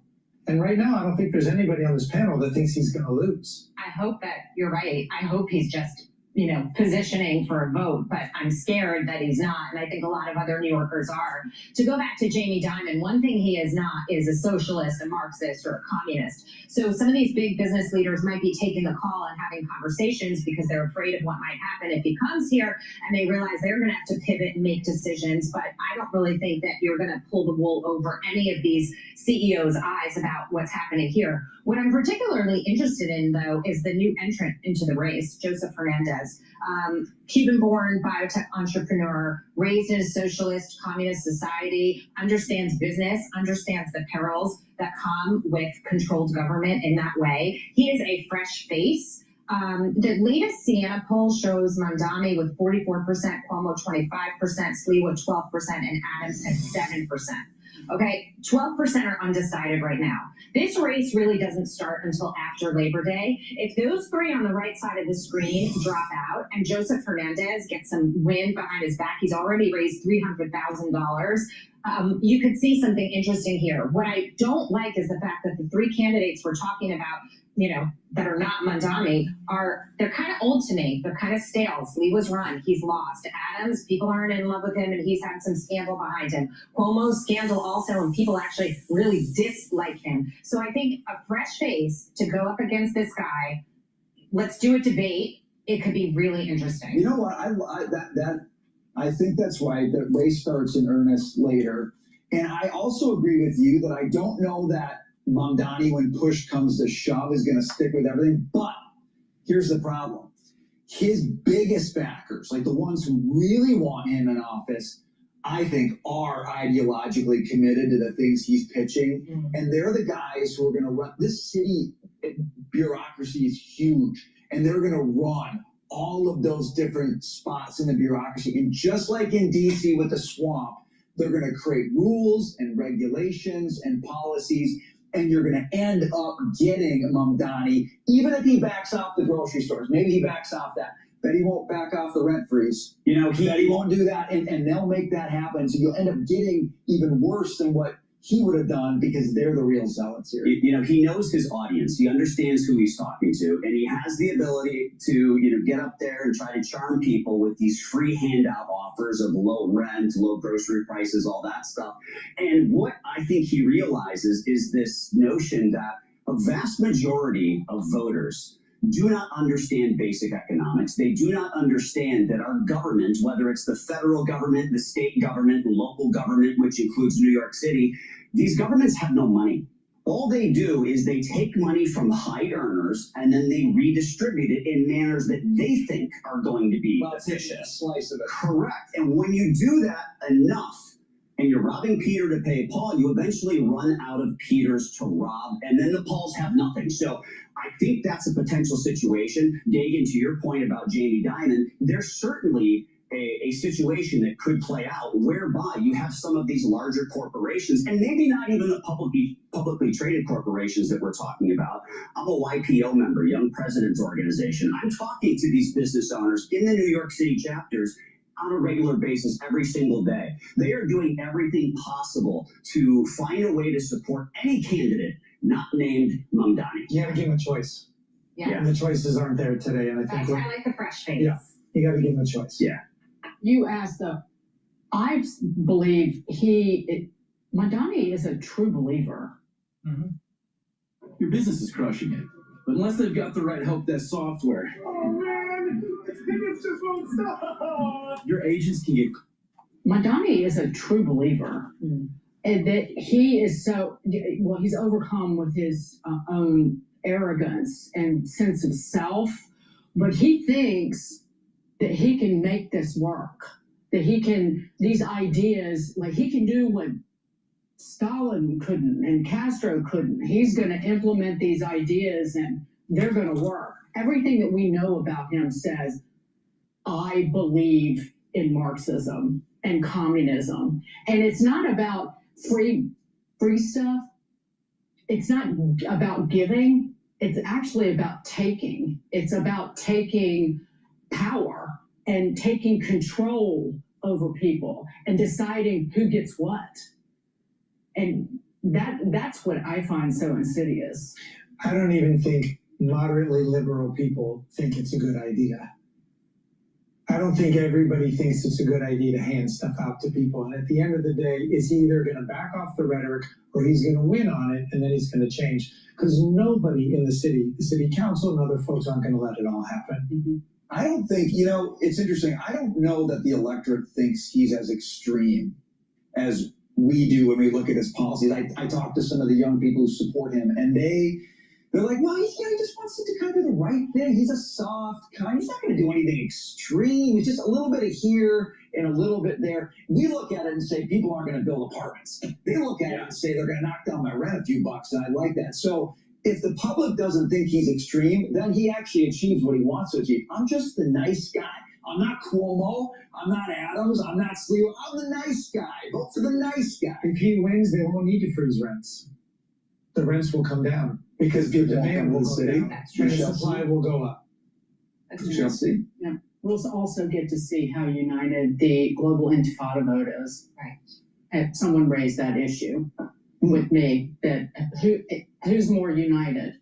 The Jewish population, people who are against essentially obliterating Israel, and Jews around the globe, or the global intifada movement. And it's a very frightening proposition. Yeah, I'll just say this one thing. I think the Jews in this community and the moderate Democrats that you're talking about are much smarter than to fall for any of this. And I think that they do have a larger representation than the small slice that voted in the primary. I know he made a splash in that way, but I think it's going to gear up to be a pretty interesting race and an interesting fall. Stephen Miller is talking at Union Station with some of the National Guard. So let's listen in. These elderly white hippies, they're not part of the city and never have been. And by the way, most of the citizens who live in Washington, D.C. are black.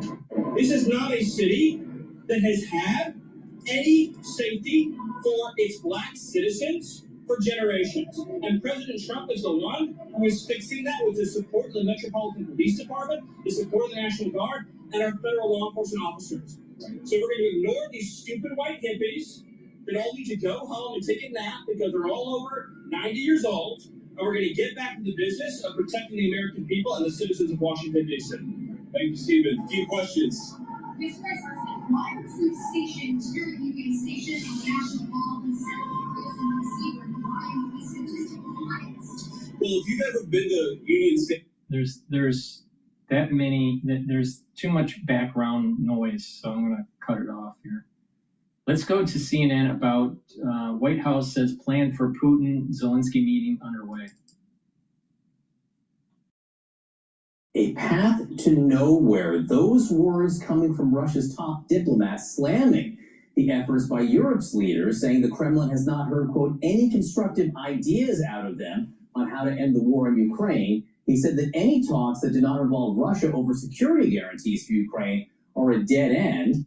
But Ukrainian President Volodymyr Zelensky this morning is praising those efforts. He said in a statement that, quote, together with the United States, Europe, and all those who seek peace, we are working every day to guarantee security. We need strong security guarantees to ensure a truly reliable and lasting peace. Zelensky also said that Russia launched a new round of strikes overnight involving more than 60 drones and a ballistic missile. Fire erupted at a fuel facility in the major port city of Odessa. And despite all this continued aggression, the White House has said that plans are underway for a face-to-face meeting between Zelensky and Vladimir Putin. That's what the White House says. But the Kremlin really hasn't signed on to that, at least not publicly. Let's get to CNN's Betsy Klein at the White House this morning for the very latest. What are you hearing, Betsy? Well, John, I think all of that language coming from the Kremlin makes clear that the progress and momentum and clear urgency that we have been seeing in the last few days has stalled. But the White House insists that there is progress being made toward a bilateral meeting between Presidents Zelensky and Putin. They say is going to be in the coming weeks, and the U.S. National Security Team is actually involved in those preparations. And to that end, 3 White House officials tell CNN that there are a number of sites being considered for that venue, including Budapest, as well as Switzerland. Those same sources cautioned that this is all very much in flux and nothing has been decided at this time. But White House Press Secretary Caroline Leavitt said that Putin has indeed agreed and promised to do this meeting in the coming weeks. President Trump laying out why he wants those 2 leaders to meet on their own. Take a look.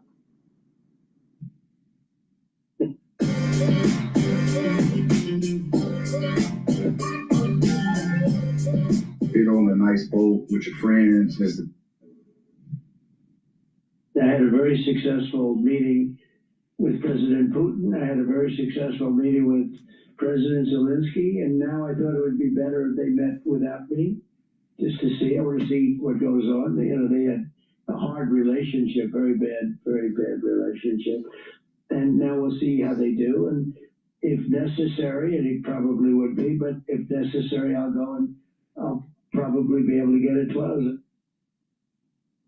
The Kremlin making clear that this meeting is not imminent. Foreign Minister Sergei Lavrov saying that any potential meeting between these 2 leaders must be prepared, quote, with the utmost care. And the more time this takes, John, the better it is for Russia. It gives them the opportunity to shore up control of some of those occupied areas and continue to advance on the battlefield. And we are seeing that as Russia continues with intensive airstrikes on Ukraine. President Zelensky responding overnight, he said, quote, all of these are demonstrative strikes that only confirm the need to put pressure on Moscow, the need to impose new sanctions and tariffs until diplomacy is fully effective. He went on to say we need strong security guarantees to ensure a truly reliable and lasting peace. The question, of course, now is how long President Trump is willing to wait and what, if any, pressure he can put on Putin, John. All right, Betsy Klein at the White House for us this morning. Betsy, thanks so much. With us now is Kira Rudik, a member of Ukraine's parliament. Thank you so much for being with us. Sergei Lavrov, Russia's foreign minister, is saying that he has not heard any constructive ideas coming from European leaders. These are the European leaders who were at the White House meeting with President Trump on Monday. How serious do you think Russia is now toward finding peace? Hello, John. Thank you so much for having me. We never believed that Russia was serious about peace, and we always were saying that they are standing in a way of peace, because I want to remind everyone that Russia is indeed an aggressor, and they don't need all the negotiations and talks. They can just stop attacking us, and it will already be a ceasefire. They can stop their aggression. It will already be an end of the war. This is not happening, and we can see that the main goal of Russia right now is to drag on and win some time, to escape sanctions, and to continue pushing us at the battlefield. And I'm sorry to say it, but even after all those good meetings, Russia is achieving all of its goals. And it seems that the European leaders, United States and Ukraine, are not achieving theirs and ours. And we have said that Putin will try to fool President Trump. Unfortunately, we see that this is what is happening. We didn't hear confirmation from Kremlin for a meeting with President Zelensky, so we already see that they will be trying to drag it on. There is an unclear situation with the country that perhaps can host this meeting because Putin is an international criminal and there is a warrant on his arrest by the International Criminal Court. So are we going to see again the international justice system caving to organize the meeting by Putin or President Zelensky, or what is going to happen? This is yet another slap at the international justice, and it's yet another show that the only strength that is working with Russia, only the world of power and not anything else. You said that Vladimir Putin is trying to fool Donald Trump and it's working. How? How do you think it has been working since Monday? The goal of Russia is simple. President Trump did indeed promise a very strong set of sanctions if Russia wouldn't end the war. First it was in 50 days, then it was in 12 days, then it was after meeting with Putin, then it was maybe later. So every day that they are winning of not having the sanctions imposed on them, they are making billions and they want to continue doing that. So Putin said that he is ready to meet with Zelensky. Now we see that they will be dragging on this meeting, and they switched President Trump's strong position on immediate ceasefire that is really so necessary here on the ground, because we don't know if we are going to survive till the end of the war, even if it is somewhere in the close sight. And so every single day when the ceasefire is not happening, sanctions are not happening, Putin is winning. Right now, the United States and European leaders are discussing, along with Ukraine, this idea of security guarantees. What would you need from Europe, from the United States, to feel secure after some kind of deal would be reached with Russia? First and foremost, we need to be able to rely on ourselves. So alongside with any agreement that will be signed on paper, Ukraine needs to be strong and armed to be able to defend itself. It is critical, and it contains of ability to buy certain kinds of wide-range weapons, but also financing of purchasing of those weapons. Second point is something that we have been asking since the day one, is ability to protect our skies. We know that the United States is providing this protection to other countries. It may not be signed in a deal, but it is happening anyways. Third point, there was an offer of international troops on the ground. This was not necessarily what was requested by Ukraine at the very beginning. However, it is also possible because we need to monitor that Russia will be keeping their part of the bargain.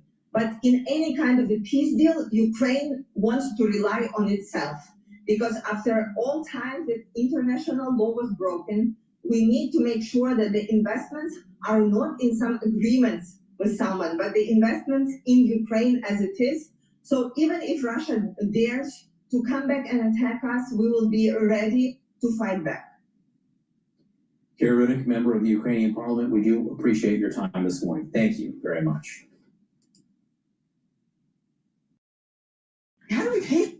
Please go to my store, the-studio-reykjavik.com, and get the lozenges and the drops. The drops are smaller than the lozenges. You get 100 in each bag. You can get it in cherry flavor, blueberry, and also honey and lemon. I also have elderberry zinc. Elderberry zinc lozenges are in a 21 count. So get a few bags for your household or for work. The moment you have that irritation, take the lozenges or the drops right away, and that will help to mitigate the problem. I suspect that in the fall and the winter, many people are going to have something called razor's throat. So it's really important to be prepared. So please go to my store, the-studio-reykjavik.com, and get the lozenges or the drops. Also, a great stack to help with your immune system and your cardiovascular system is taking turmeric, ashwagandha root, and lignans. Lignans is going to help with your endocrine system and your immune system. It'll also soak up free radicals and bring down inflammation. Ashwagandha root helps you to control cortisol levels and blood glucose levels. Turmeric is an antioxidant. It's going to soak up free radicals and brings down inflammation.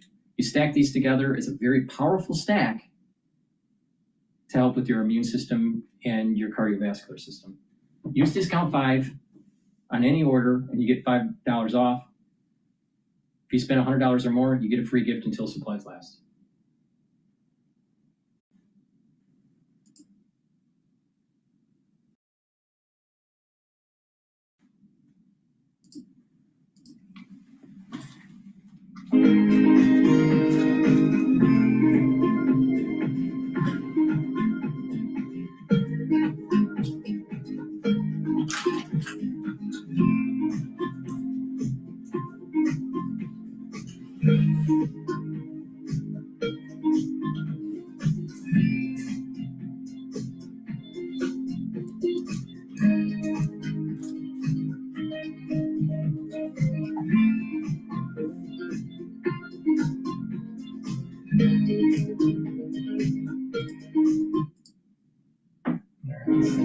This.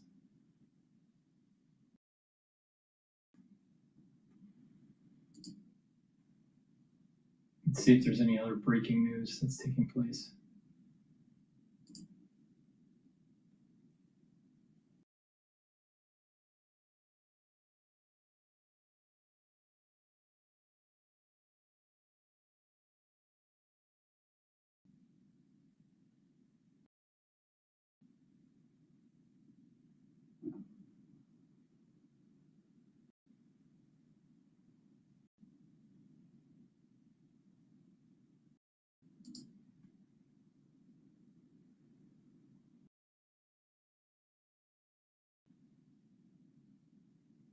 Let's listen into live now about this Texan vote.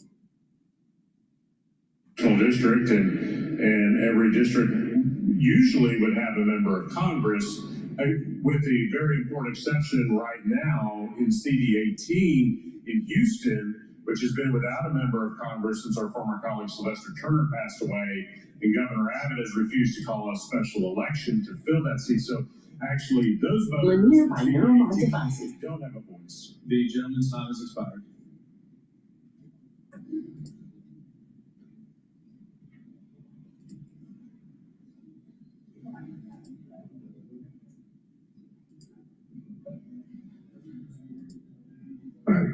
Mr.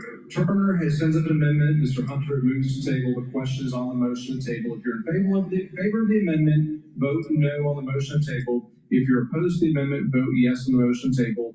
A record vote has been requested. The clerk will ring the bell. So Mr. Hunter voting aye. Mr. Wu voting no. Mr. Vasu voting aye. Have all members voted? Have all members voted? Ms. Bowers voting no. Have all members voted? God, that's annoying. 87 ayes, 15 nays. The motion. All right, let's go back to Bloomberg here. Getting allegations of mortgage fraud after one of the staunchest allies of this White House calls for an investigation. We'll break it all down, including whether or not anything's going to come from this, with Bloomberg's Michael McKee. And then later this hour, former U.S. Ambassador to NATO, Kay Bailey Hutchinson, she's going to join us for the latest on Ukraine as 32 defense chiefs meet on the state of the war, which Michael Shepard at this point does seem to be like a positive step when it comes to progress. Well, and we're going to want to see what emerges from these conversations, what sort of security guarantees. And we're seeing this proposal from Giorgia Meloni of Italy take shape that sure sounds a lot like Article 5, but without the critical component of NATO membership. And I think one of the questions we'll have for the former ambassador is whether that will be palatable to both Volodymyr Zelensky and Vladimir Putin at the same time. But Tyler, we're also watching a lot else happening because in addition to the Fed, we are also seeing a big slide in markets for the fourth consecutive day. We're going to go to Bloomberg's Charlie Pellet, the voice of Bloomberg Radio and the New York subway, for the latest on the numbers. And good day from New York. Here's what's going on. The Dow, the S&P, NASDAQ, they are all retreating. Specifically, we're looking at a rout in tech megacaps. Right to the numbers with the S&P moving lower by 32 points now, down 0.5%. The NASDAQ 100 index down 1%. The NASDAQ Composite Index down 1.1%. And our Mag 7 index tumbling now by 1.6%. We've got the 10-year at 4.28%, the 2-year currently yielding 3.71%. Spot gold up $29 the ounce, $33.45. That is a gain of 0.9%. West Texas Intermediate crude up 1.5%, $63.30 a barrel. And Bitcoin just under $114,000 now. Bitcoin looking at a gain today of 0.3%. Target shares down 7.2%. Target lower after earnings and naming Michael Fidelki as its next CEO. He'll start in February and also join Target's board. Fidelki, by the way, started as an intern at Target in 2003. Again, Target shares down now by 7.4%. And the off-price retailer TJX raising its full-year earnings per share outlook after better-than-expected results. TJX is the parent of TJ Maxx and Marshalls. TJX shares their gain today by 3.5%. Recapping, we got a tech mega-cap sell-off underway. Stocks declining for a fourth straight session. S&P right now down by 0.4%.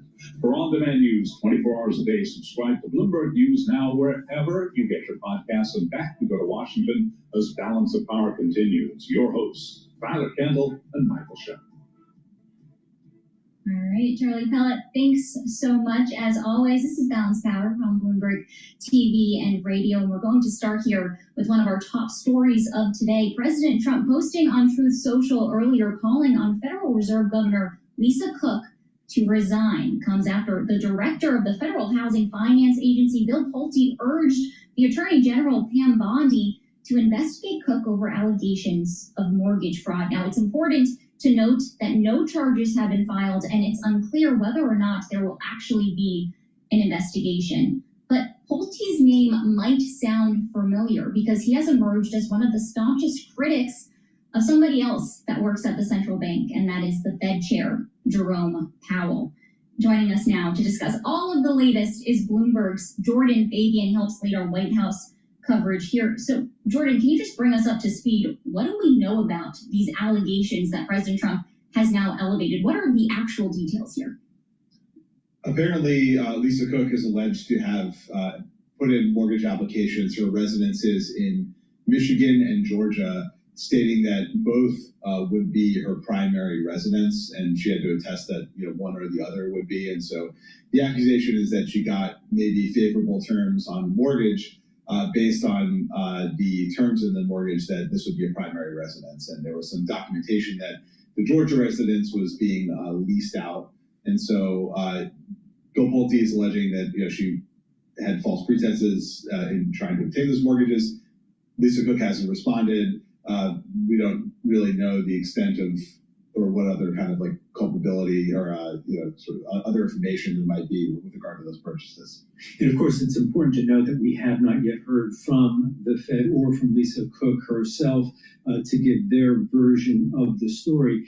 But Jordan, I wanted to ask you about how this tactic is also being deployed against other government officials that the president and his allies have had disputes with in the past.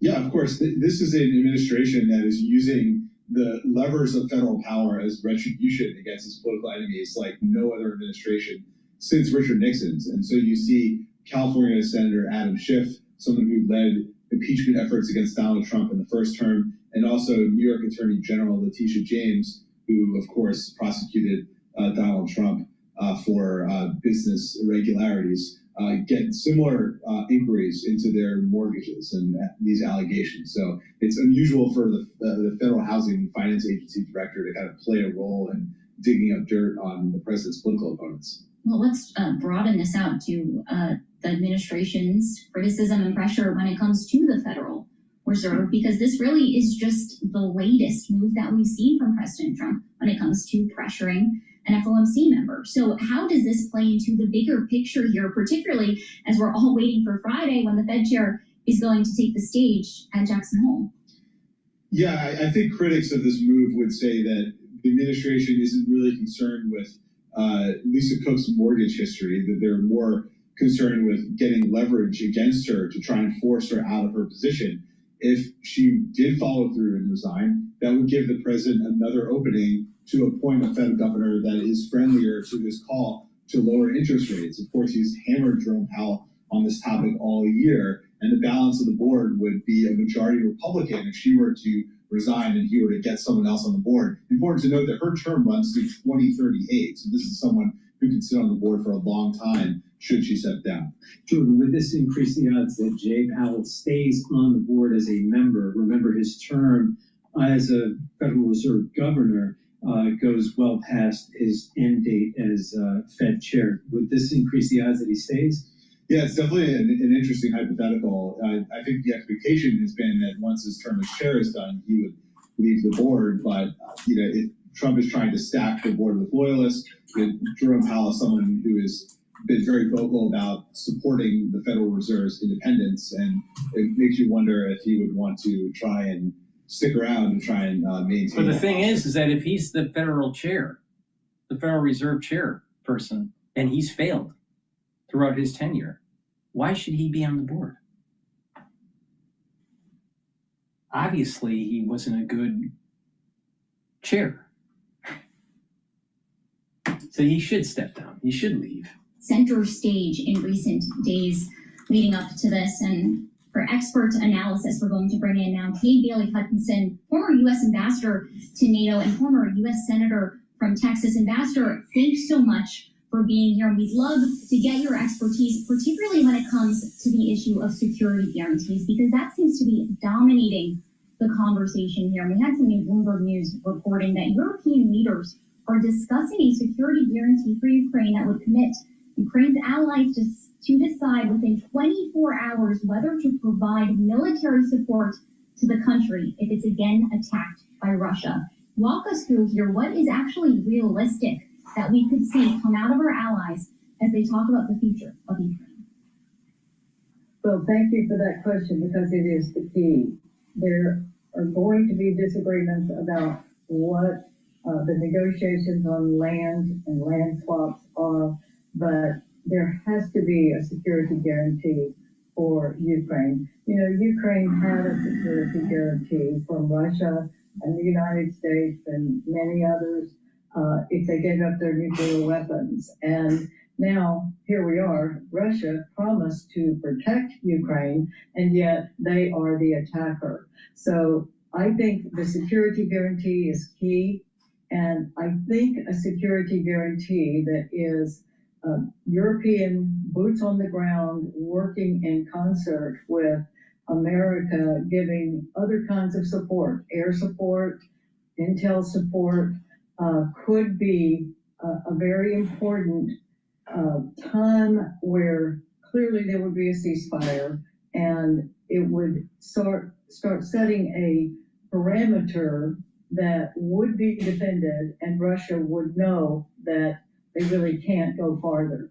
Because if you would let me have a minute, there was an almost alarming report that Lavrov from Russia did a radio interview saying that they were going to continue this fight. They were not going to have a long-term peace, that Ukraine is Russia's, and was very clear, even saying that they were going to do more to absorb Belarus, and even doing attacks within the Baltics, which are NATO allies. So I think this is a very serious part of the negotiation, and it is essential.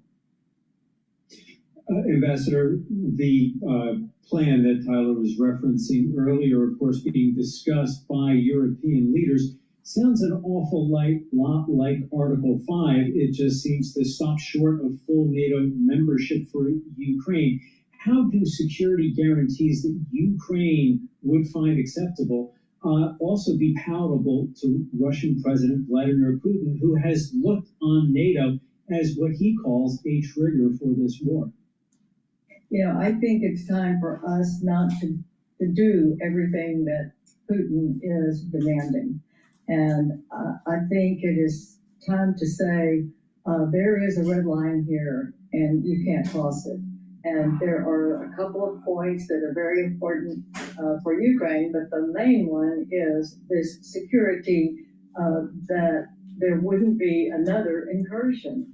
And I think it's time that Russia know that the line is drawn and there are consequences that need to be perpetrated.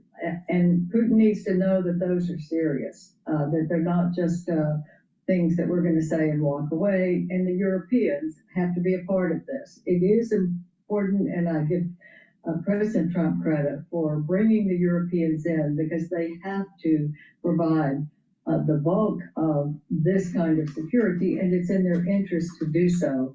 And they do have leverage with the funds that are Russian funds that have been impounded because of Russia's activities. And we need to have some payment of consequence to Russia if they keep the current bombing that they are doing on Ukraine, showing that they care nothing about any kind of peace or agreement of any kind. Well, Ambassador, how much of a role, to follow up, should the U.S. play in these security guarantees? Should it actually involve some troop commitment from the United States? The president has made clear that he is not interested in that, but would such a commitment make the guarantees a little more credible? I think a lot of people are saying troops on the ground. I don't think troops on the ground are necessary, but I do think American support is necessary. And that is what we can provide that Europe cannot. And that would certainly be air cover. This is much like, not exactly, but much like what we did in Afghanistan. We did have troops on the ground there for advisory purposes only, but we were giving the air cover to the rest of the allies that were on the ground in the provinces in Afghanistan. And when we left Afghanistan, all of the allies had to do that as well because we had the intel and the air cover that had been provided for everyone. I think it would be somewhat like that could work with Ukraine, that we would provide the air cover, which would be so important.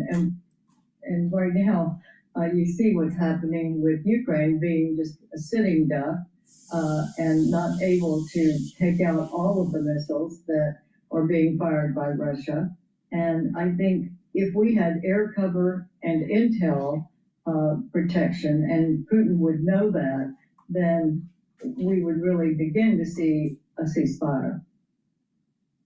Well, to build on this, I'd love to get your thoughts on what really has been this White House's push to get our allies to boost their defense spending commitments. For example, we've even seen it as part of some of the trade deals that have come out of this administration. Well, I think that it has been very, very solid that Europe has been asked to do more, and they are now agreeing to do more in their own defense. The 3.5% is in their own defense, and the 1.5% beyond that is also part of an interoperable defense that would protect Europe and their lanes of operation. So I think it was a significant Trump success that he got them to do the 5% and work together, but in the NATO context that would be interoperable. That has strengthened NATO, and it's a very good situation. Now I think we're not talking about NATO itself being a security guarantor, but we're talking about the coalition of the willing of Europeans that have very strong military presence and have agreed to do a military ceasefire line, basically, a security line, and with the help of the United States. They will not do it if we aren't with them on it. And I hope very much that we can do that. Not troops on the ground. We don't need to do that, but we do have certain assets that will be helpful to the Europeans, and and making sure that Russia keeps his commitment, which so far he certainly hasn't done. And the continuing bombing and killing of people and infrastructure in Ukraine while we are discussing and negotiating a ceasefire is just unacceptable, and Putin needs to pay a price to know that he can't get by with that. I want to ask you one other question when it comes to this conflict, because we did have some pretty incredible reporting yesterday from Bloomberg News that President Trump held a phone call with Viktor Orban to ask the Hungarian Prime Minister about why he is against Ukraine joining the European Union. Do you see a viable path here when it comes to EU membership? Is that something that's really on the table and could help solve as we see these negotiations continue? Yes, certainly EU membership would give the chance for a recovering economy, and whether the EU has the capability to act without unanimity would be an important question to ask. In NATO, you can't do anything without unanimity, but with EU, you have to, I think it would be great if they would allow Ukraine into the EU for trade and commerce, but I don't know if you can do it without unanimity. That's a rule that I just don't know of the EU. All right, Kay Bailey Hutchinson, former U.S. ambassador to NATO and former U.S. Please go to my store, the-studio-reykjavik.com, and get this stack that will help with your musculature and your brain function. Myotrol, super important to express the genes to build muscle and to maintain muscle. Take this if you're age 40 or older, do resistance training. This will help to get the genes to express, to build that muscle, to maintain it, so you reduce atrophy. It also helps the health of the mitochondria so you can maintain that muscle. Myotrol is a very powerful supplement, stacks really well with Gladiator barley to build muscle. So go to my store, the-studio-reykjavik.com, and get the Myotrol. It has polyphenols, flavonoids, and lignans to help you to build muscle. Super important to stop the atrophy.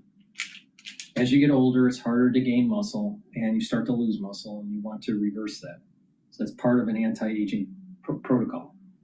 Now, Goodnight Formula has tryptophan, melatonin, GABA, and passion flower, so you can be in 3 to 5 cycles of REM sleep and deep sleep. That's important so you can detoxify your central nervous system, consolidate memory, and to be well rested. If you're chronically sleep deprived, you're increasing your chances of early onset of dementia. So please go to my store, the-studio-reykjavik.com, and get the Goodnight Formula. Take it every night. So with proper sleep and you're building up your musculature, you're actually slowing down the aging process. So this is a powerful stack. Make sure you drink filtered water. Please go to my store, the-studio-reykjavik.com. Use discount 5, you get $5 off any order. You spend $100 or more, you get a free gift until supplies last. Another great stack is resveratrol and digestive enzyme complex. Resveratrol will help with youthful gene expression, get rid of senescent cells. It'll help the health of the mitochondria so you have more energy, and it's an antioxidant, so it's going to soak up free radicals. It's very important to take resveratrol. It stacks really well with NAD+, ubiquinol, clarity factor, C60. By soaking up free radicals different ways, you're slowing down the aging process and reducing stress. Now, it's important to reduce stress on your pancreas, and you can do that by taking the digestive enzyme complex. This will break up carbohydrates, proteins, and lipids. Take it every day to reduce the stress on your pancreas. As you get to age 40 and beyond, your pancreas doesn't work as well. I don't care how healthy you are. My pancreas doesn't work as well as it was when it was in its 20s. So it's important to supplement and help with your pancreatic health. So to digest your foods with less stress on your digestive system, especially your pancreas, it's important to take the digestive enzyme complex. This also has bromelain in it, so it's fibrinolytic, so it's going to help to break up clots, and it has proteolytic enzymes that breaks up glycoproteins. So please go to my store, the-studio-reykjavik.com, get the resveratrol and the digestive enzyme complex as part of your health protocol. Now, you can take the Goodnight formula, Myotrol, digestive enzyme complex, and resveratrol together. And that way you're helping with your sleep pattern and consolidating memory. You're helping with building muscle and maintaining muscle. You're helping with your pancreatic health with the digestive enzyme complex. And resveratrol is helping with the youthful gene expression. So please go to my store, the-studio-reykjavik.com.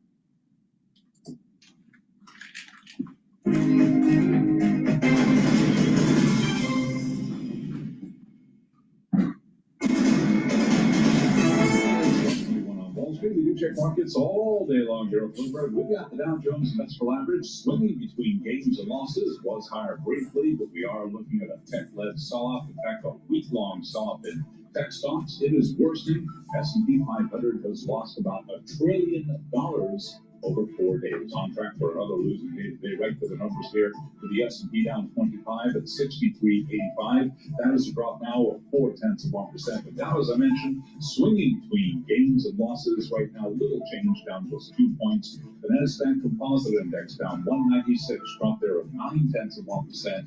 The Nasdaq 100 Index also down 0.9%. But the Bloomberg Mag 7 Index lower now by 1.3%. Apple among the Mag 7 down by 1.7%. We've got the 10-year at 4.27%. The 2-year right now, 3.71%. Gold up $30 the ounce, 33.45, up 0.9%. And West Texas Intermediate crude up 1.4%. WTI 63.25 a barrel. Bitcoin up 0.4%, 113,970 now on Bitcoin. Citigroup has hired law firm Paul Weiss to investigate complaints about the behavior of the bank's wealth management chief, Andy C., who was brought on by CEO Jane Fraser as part of a high-profile drive to drive a key part of her turnaround plan. C has been on a quest to shake up Citigroup's wealth business. Citigroup shares down now by 1.1%. Charles Plosser, the former president of the Philadelphia Reserve Bank, has died at age 76. Plosser became one of the Fed's most vocal policy hawks, warning that keeping rates near zero for too long would spur unwelcome inflation. Recapping, stocks lower, S&P down by 0.4%. For on-demand news, 24 hours a day, subscribe to Bloomberg News now wherever you get your podcast. Back, we go to Washington. Once again, your hosts, Tyler Kendall and Michael Shepard. All right, Charlie Pellet reporting from World Headquarters for us in New York. Thank you so much. As Charlie mentioned, I'm Tyler Kendall here alongside Bloomberg. Battle one playing out in Texas, where Republicans are trying to gain seats to their advantage. But it's taken a turn in recent days, with Democrats protesting a push by the Republican-held state legislature to keep those legislators there so that they don't leave the state as they try to make some changes to these congressional maps. And yesterday, we heard from some of the Democrats there who are protesting those Republicans' plans. We knew what was ahead of us. What we didn't know is that we were going to be arrested en masse when he directed the sergeant at arms to lock the chambers and not let us exit. And then we were basically put up against the wall and said, not literally, but figuratively put up against the wall and said, no one's allowed to leave unless they basically sign a piece of paper consenting to moving custody, is what I call them. We are not criminals. We are statesmen and women. We are elected just like those people are. That was Penny Morales-Shaw, Texas State Representative, yesterday outside of the Texas State Capitol. And for more, we're going to bring in our political panel for their analysis here. Today, we're joined by Sarah Chamberlain, Republican Main Street Partnership President, and Matt Bennett, Executive Vice President at Third Way and a Democratic strategist. Matt, let me start with you. Just how politically charged of an issue is redistricting going to be as we head into 2026? And we're already seeing this result in protests, members in Texas sleeping in the state chamber. What's happening here? it's going to be an enormously politically charged issue. It already is. And let's be clear about why this is happening. There's only one reason, and that is because the Trump White House was worried about losing control of the House. And so they are trying to change the rules in the middle of the game. They're trying to do a mid-decade redistricting, which is not supposed to happen. It's not illegal, but it is very, very uncommon. And they started in Texas, where they knew they could gerrymander the districts so that they could get advantage in 5 more House races by packing them with Republicans. Democrats there have no way of slowing that down without denying them a quorum, so they left the state, but they eventually had to come back.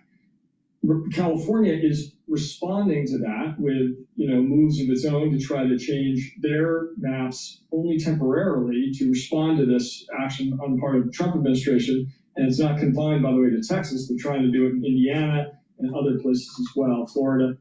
So, look, this is very, very nasty hardball politics being played by the Trump administration. You're seeing a response from Democrats in California and New York and elsewhere. No one knows how these legal battles will play out. In California, the voters will have to decide in November whether they're up for this or not. But either way, it's an extraordinarily nasty way to start the 2026 midterm cycle. Sarah, is there a risk that this high-profile fight in Texas turns into a Pyrrhic victory of sorts for Republicans? In other words, they win the redistricting fight in the legislature, but end up alienating voters in Texas in the process. There's certainly a risk of that, but to be honest, before this all got started, there was a lot of polling that was done. Will people support this? And in Texas, it came back that, yes, they would support moving forward with the governor doing this in these quote-unquote gerrymandered districts. So they knew what they were doing in Texas. Obviously, the California and there's as many Democratic states that are looking to gerrymander as there are Republicans. We are in hardball politics. I don't think anybody's really surprised to see this. This is the new political game. And it's not just the Republicans, it's also the Democrats that are playing this game. Politics has changed. This is a new time, and I think you're going to see this for the next few years, this hardball. Well, Matt, I want to stick here on California because we were talking about this in the first hour of Balance of Power, that Politico had some exclusive polling out today that shows that the Democratic governor is the top 2028 presidential contender among Democratic-leaning voters in his home state. That's according to the latest Politico Citron Center Possibility Lab survey that came out today. He even leads former Vice President Kamala Harris, who we know is mulling perhaps a bit, his longtime ally and sometimes rival, 25 to 19%. Matt, as we are watching the next election already shape up, all this speculation, is this somebody that you think could lead the Democratic Party come 2028? I don't know. And I think if you talk to anybody in either party who tells you with confidence who would be their strongest standard bearer going into 2028, view that with great skepticism, because what we've seen over and over in presidential politics is that even people who are really, really good as governors, really effective political leaders running for statewide office, often are very, very bad as presidential candidates. And conversely, the people you didn't really expect to emerge, and I think Trump certainly was one, nobody expected him to do what he did in 2016. Bill Clinton is another, came out of that kind of nowhere to dominate their parties. And so it's way too early to know whether Newsom or another governor or someone else is going to be the strongest candidate in our race. It's too early to know who's going to lead the Republicans after Trump. This is good for Gavin Newsom, the work that he's doing right now in this moment, but we are a really long way away from choosing a nominee, and this will be basically ancient history by the time we get there. Sarah, the Republican Party and Donald Trump in particular are trying to keep public safety and crime issues at the forefront. We've seen that over the past week and a half with the president ordering National Guard troops to the District of Columbia and other Republican governors following suit, sending elements of their own National Guard forces to help support that effort. How effective will that be for Republicans in terms of keeping the crime and public safety issue in front of voters as we head into 2026? So obviously crime is a massive issue, and I am sitting in DC right now, and I will tell you, as a woman, as a person who knows people who've been attacked, who've been carjacked, who've been attacked in elevators, I welcome, I know it's a little controversial, but I welcome what President Trump is doing here in the district. We should be able to live in DC and feel safe. And many people don't in all parts of DC. I know there's a lot of talking, they're only in the Georgetown and DuPont circle and parts, but they are all over DC, and everybody I know who lives here feels better, is very happy to have them here, and feels much more secure. This is an important issue going into the next election. Americans want to feel safe wherever they live, and I think that this is going to play very well for the Republicans moving forward. Matt, but how will Democrats respond? Because here in the district, we have seen the mayor point to statistics from the U.S. Justice Department showing that crime had fallen, was down as much as 30% from a year earlier. So how do they counteract these moves? What is the argument there? I think you're going to see two arguments, and one is a good one and one is not. So I think the one that's not a great argument is the one denying what Sarah just said, denying that she feels unsafe. I mean, if she feels unsafe, she feels unsafe, and that's true for a lot of folks. Not everybody. There's a lot of people who feel more unsafe with all sorts of militarized people driving around in D.C. than they did before. But I think Democrats would make a mistake if they said that there is no crime problem, because crime politically is an issue when voters feel that it is real. The data is really not that relevant. On the other hand, there are very good arguments to make about how Trump and the Republicans have mishandled the crime issue very badly. So, for example, they have literally defunded the police of the District of Columbia by essentially stealing $1.1 billion from the district's budget. They just took it away for no reason. That pays for cops, and as the mayor's made clear, we need 500 more members of the Metropolitan Police here.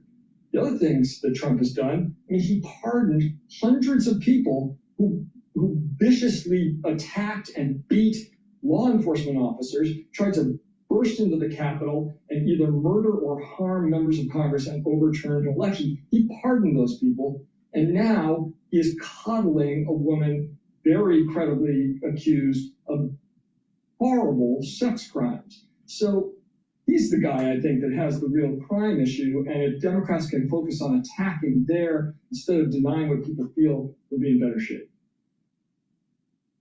All right, our political panel today, Sarah Chamberlain and Matt Bennett, we thank you so much for joining us on both hours of Balance. Liberals drive down their cities, and it's the obligation of the Republicans, free-loving Americans, the ones that actually have affinity to the three pillars of society, God, country, and family, that need to take back their cities. Because if you let liberals run these large communities, you're going to have problems. You're going to have problems with crime. You're going to have problems with high taxation. You're going to have problems with viability of services. You're going to have problems with municipal bond issuances. Democrats, liberals, ultra-liberals have a tendency to bring down the society, not have the society rise. So it's really important to take back our cities. New York is one of them. It's another city that needs a lot of tender loving care because of liberal policies. Please go to my store, the-studio-reykjavik.com, and get the Boomer Boost. Boomer Boost has 68 nutrients. It has a very comprehensive profile, compound profile. It's a powder. You mix it with soft foods, filtered water, or milk, a smoothie, however you want to take it. I take it with soft foods like yogurt or hummus, but take it every day. And this will target multiple systems. It's going to help you with musculature. It's going to help you with brain function. It'll help with your heart and your vasculature. It'll boost up your energy levels and your metabolism. It's a great way to lose weight if you want to lose weight. To lose weight, take this once a day in soft foods, and that's your meal for breakfast or for lunch, not both. And then some calorie restriction throughout the other 2 meals.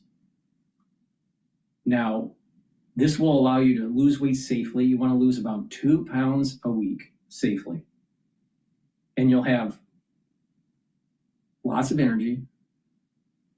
If you start off with this, you probably will lose a little bit more than 2 pounds that first couple weeks, but you want on average to lose about 2 pounds a week.